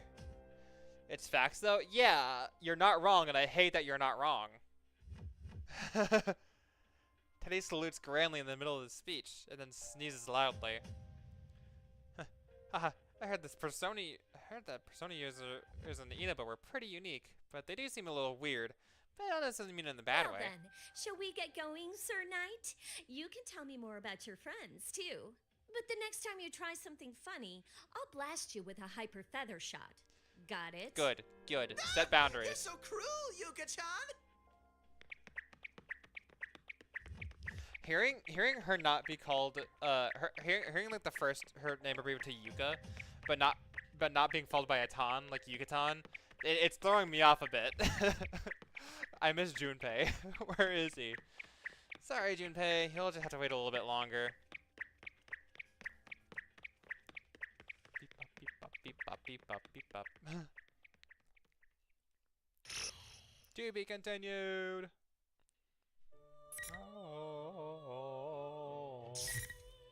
Cool. Alright, next up will be the Junpei. Actually, his doesn't look too long. I'll probably knock this out. I'll knock it out. I'll knock it out before it streams out. After I dash into Junez, I run up the first set of stairs I can find. There's something about being in an empty department store that just makes me want to run around. Okay, that's a stupid thing to say, even for me. Anyway, as I say that, I hear another scream. Oh, right! I need to rescue whoever that is first. I see what appears to be a rooftop on the other side of the doorway and slam it open the door. I can see banners with things like Takoyaki and Yakisoba set up in Nobu's face. Oh, so this is what shopping centers in the countryside are like. There are two girls standing in the central area, and they both turn to look at me. My gallantry have caught their attention of the both of them. One of them is a dark-haired girl holding up a fan-like weapon. The other, huh? I feel like I've seen her before. What the? That face, that voice. Could it be? Whoa, Reset? The real Of Reset? course. Seriously? And who are you? She tilts her head cutely and looks at me, her eyes brimming with tears. Whoa, it really is Rosette. I have her DVDs. What should I do? Related to him from my unexpected good luck, and I rush between the two girls, reflectively shielding Rosette. I'm the guy who's gonna save you. Don't you fear, now I'm here. Oh yeah, I pulled it off. I thought I'd definitely run Rosette over. And you are? After what you've done to the town and how you've been protecting a fake, you must be the culprit. The what now? What does she mean, a culprit? I'm Junpei Iori, and I protect justice more than anything else. Play dumb. You did such horrible things to Labrys, and now you've gotten Matsura-san and the others. Put this town back to normal, at once! Huh? Who? Wait, isn't the name of Aigis' sister? Yukaton mentioned her. Wait, she mentioned Matsura-san by two. Crap, I think this girl's really misunderstanding me. Wait, there's a misunderstanding. Something's not right here. We need to talk this over. I desperately try to explain myself, but somebody weakly tugs on my sleeve. Turn around and get an up-close and personal view of the real Rosette. Oh man, she's cute. Please, won't you help me? That scary girl is picking on me. She's so Oh, mean. Junpei, don't groom her. Huh? Okay, she looks Oh, yeah. scary, but How she freaking doesn't old look is like a bad Junpei in person. this? Actually, she's kind of cute. It's 3, so he's like 19 in this? Oh no.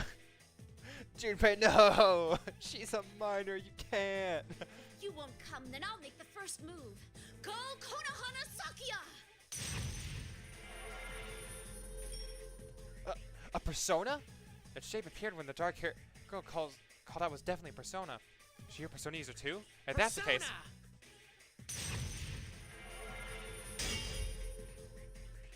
The girl's persona comes flying out towards me, wreathed in flames, and clashes my own persona. Oh no, it sounds like glass smashing into glass. Two personas are locked in against each other in combat. The dark-haired girl seems surprised by my ability to summon a persona too. Like I was saying, can you wait a sec? Why are you doing this? Violence isn't the answer, you know. Don't waste your breath. I will protect my friends and my town. A closer inspection, the dark-haired girl's eyes are dead serious. Such her powerful determination through the power of her persona. I can't hold back any longer. This isn't good.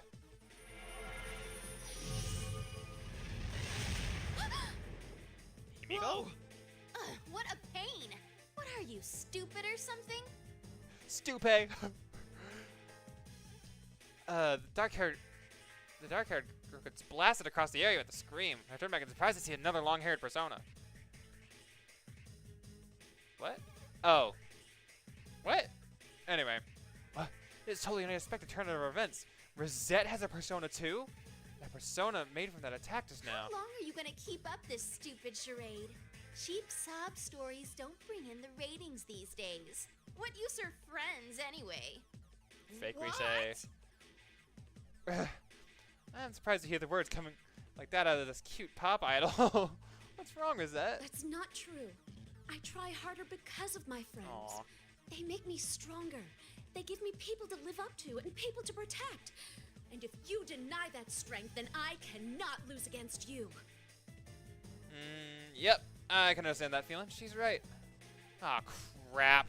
Does that mean I jumped into this thing and immediately took the wrong side? You make me sick. Hey, aren't you supposed to be on my side? Hurry up and deal with her. Yikes. Rosette's face is even scarier than anything I've seen Yucatan pull off. I think that she's this kind of girl when she looks cute. Her appearance can be deceiving, huh? No. Though I feel my world's been crushed, I recall that Yucatan wannabe I met earlier. Couldn't tell if she was the real or fake at first either. Has to be a fake Rosette too? Dang, there's no way to tell. Alright. Say something, you baseball freak. Sorry. Huh? I can't do anything on my own. And people have been helping me all the time until now, too. But because I can't do anything by myself, I want to stay strong for someone else. That's why, even if you're the real Rosette, I can't side with you. Heh, I said it.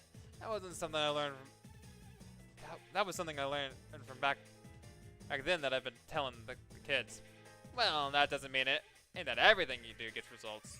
Though, even then, I'm only standing here right now because of the support of everyone else. What's with these cheap cliches? Take a look in the mirror before you say stuff like that. Oh well, I guess it's fine. It would have been more fun if the two of you actually went at it. But I'll invite you both to my last concert before the world ends. Now, bring on the ring!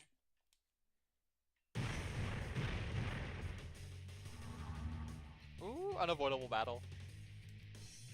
The face of the familiar idol distorts and her eyes change its color into eerie gold.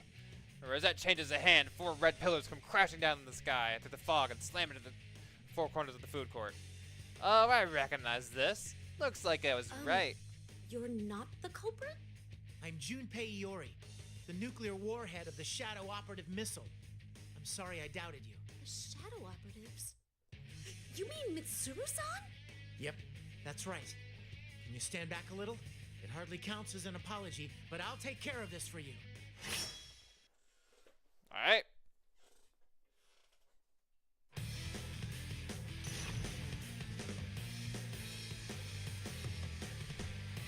Oh boy. See how bad I fucked this one up. Final. Be careful of the fire. Such a How about this?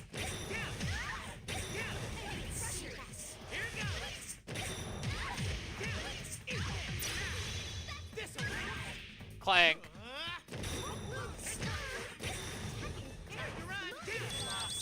Ow. That was fucking piercing. I hate that.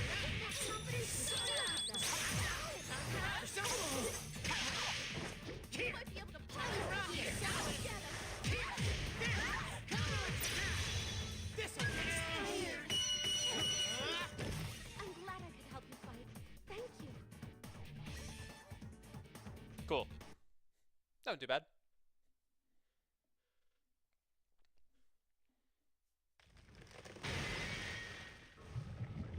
And she melts. Holy crap. Man, that was tough.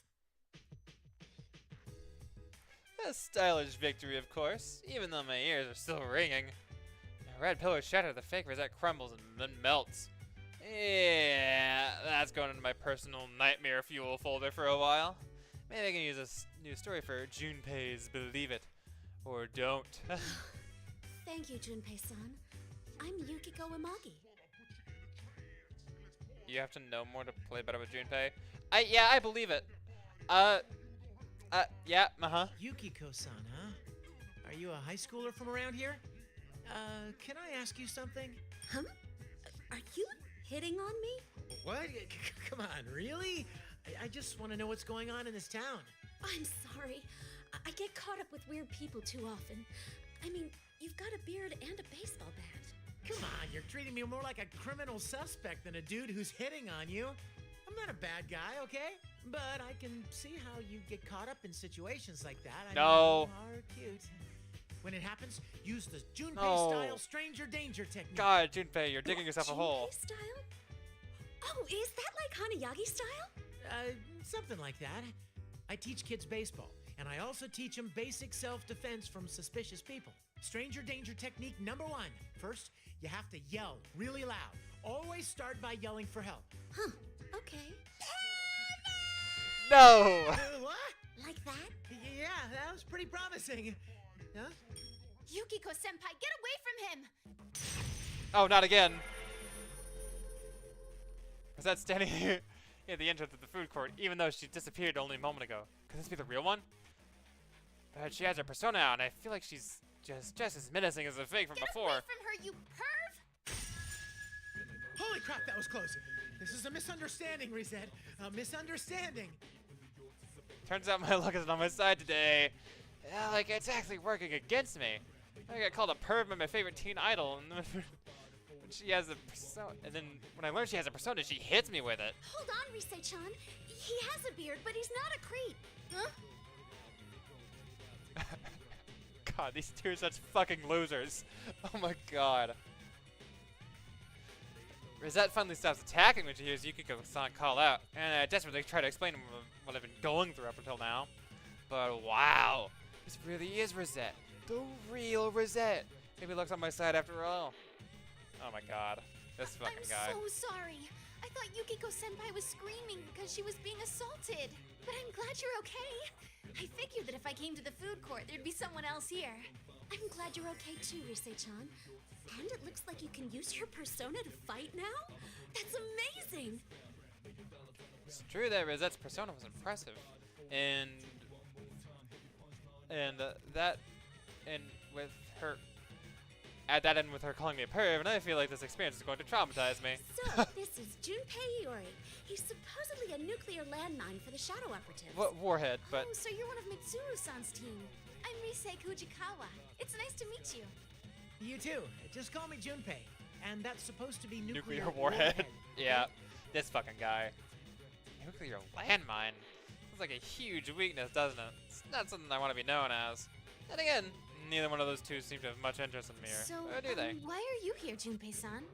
Are you on duty? Well, I kind of overslept. And then I found out that Mitsuru-senpai You didn't have to say that. You could have said yes. This town's been turned into this... Huh? Mitsuru-san and the others are missing? Are they okay? Well, the Midnight Channel came on again, and General Teddy said there'd be another tournament. It seems that's where they're being held. Breath, deep breath, deep Huh? breath, deep breath. What's the Midnight Channel? It sounds kind of like an adult-rated cable show. They've already been captured? We've got to hurry and save them. Hold on, I'll try searching for them. Oh, but I think I know where they are. They're probably over where our school is on the hill. Though my question gets completely ignored, I look in the direction. Yukiko-san point. See a long, thin shadow-like pole stuck into the ground. Could that be? All the stuff I've seen in this town so far. The dark hour, shadows, of course, it could be. Tartarus? I'm at a loss for words. I mean, it's not too hard to imagine that the tower would show up here, especially with the way things are at the moment. If that's the case, I bet $1,000,000 yen that Yucatan and the others are going to be headed there. Well, if I went there too, I might be able to meet up with everyone. Junpei-san, is anybody else from the Shadow Operatives here too? Huh? Oh yeah, I think so. Maybe? I'm not really listening to her, so my automatic answer probably isn't what she wants to hear. Sudden silence snaps at me out of my thoughts, and I see two girls staring at me, frowning. Are you really a member of the Shadow Operatives? You seem fishy. He's not fishy, he's just stupid. Maybe he's a fake after all. No, I'm real. Look, all of us have a badge, like this. Huh. Huh. I frankly explained my situation and showed them the badge I carry with me. Even though I managed to get them to believe me, I'm a little ashamed that I don't have much information to give. That can't be helped, so we conclude that Rosette will search the surrounding area with a persona. But isn't it inevitable that I would know so much what's going on? Then again, it's kind of my fault that I fell asleep on the train. Well, give me a sec. Himiko, search mode. Rosette's persona takes on a dramatically different form. She closes her eyes and concentrates. It's pretty obvious she started searching the area. Wow, it's amazing. She has a persona that can both search and I fight. have 4 readings heading towards Yasogami High and that tower. I think one of them is Labris, but I don't know about the other 3. Huh? Labris is here too? Mm-hmm. I can't communicate with her because the interference is so bad, but I'm pretty sure. Yeah. Those other readings aren't shadows, right? They feel like persona users. One of them is strangely small, though. It's probably Koromaru. He's a dog. A dog? Yep. A dog can use a persona? How? I don't know. He just can. Junpei-san, you seem pretty vague about everything. I feel like they're being really harsh without any hesitation. 3 readings that Rosette doesn't know. One of them's Koromaru, and the next one must be Ken. The last one should be Yuka-tan. Tell the 2 girls about the others, and Rosette continues searching. Oh, there's someone near here. Naoto-kun. And Kanji? Kanji's reading is pretty weak, though. He might be injured. You can't communicate with them, right?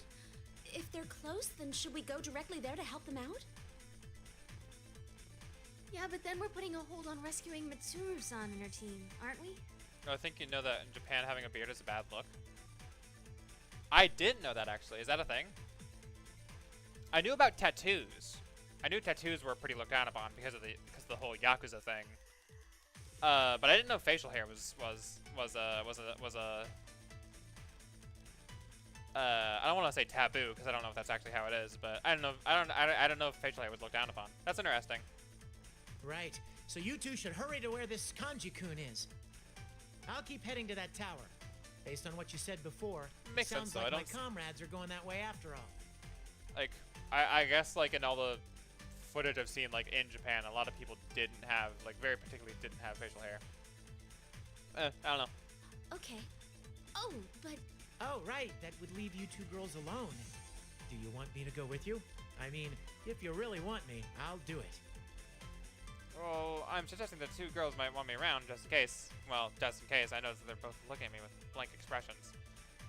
What's going on? Did I say something weird? Junpei-san, are you going to be okay on your own? Are you sure you won't get lost? The town's turned into something like a maze. Oh, that. Maybe the other one's worried about me. I wonder how low their opinion of me is right now. I'll be fine. Maybe I don't look it, but I've got experience with stuff like this. Oh, okay. We'll go meet up with the others before heading to that tower. Please be careful, Junpei-san.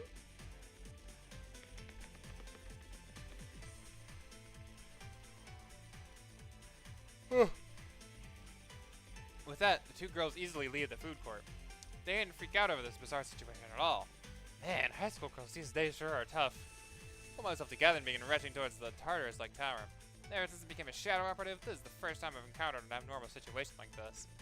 Basically, the last time something like this happened to me was 3 years ago. While I'm running, I think back on what happened back then, and I don't remember. Oh. God damn it! Why did they have to do this to me? It's sad again.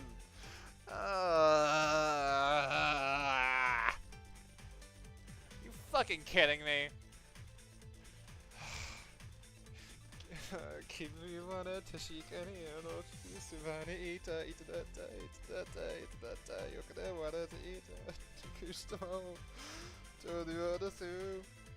Kimi, well, I will never leave you.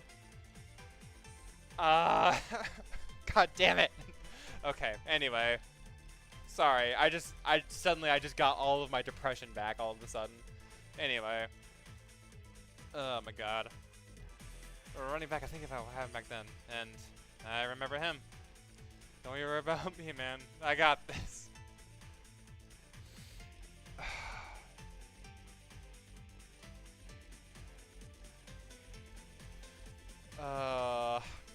God. That is the saddest shit this game has pulled on me. Oh man, I'm actually so sad right now. Oh man.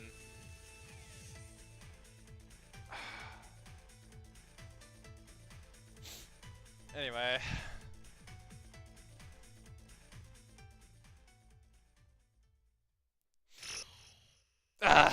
Okay. Cool. Well, on that note, see what I unlock though. Anything else? Oh, interesting. Mitsu gets a chapter while she's chained up to a fucking cross. Cool. Anyway, I think I'll save chapter 5 for next time though. In the meantime, thank you all so much for being here. If you're watching this as a VOD later, thank you for watching. See if you can catch me live next time, 7 o'clock p.m. CST, Monday through Friday, on twitch.tv/JustJacksons05 or YouTube at JustJackson05.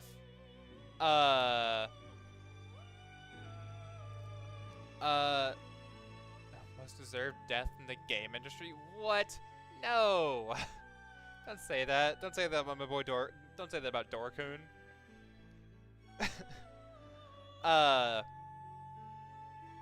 Anyway, let's see.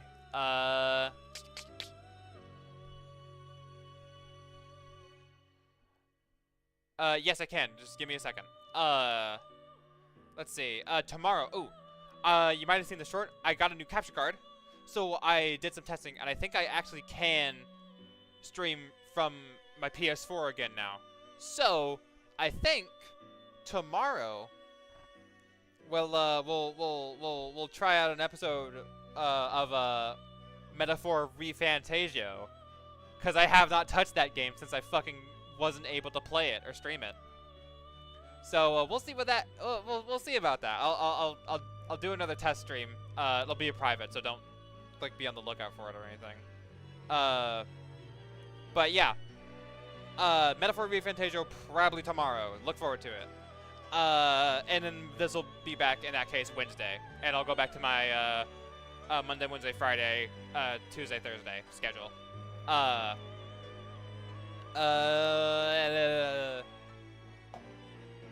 Oh yeah. Also, I'm at literally 99 subscribers right now. Fucking 99. So expect the poll to be closing soon if you need to like change your vote or something. Anyway, all that said, thanks again for watching. Like, comment, subscribe, follow me on Twitch, all that stuff.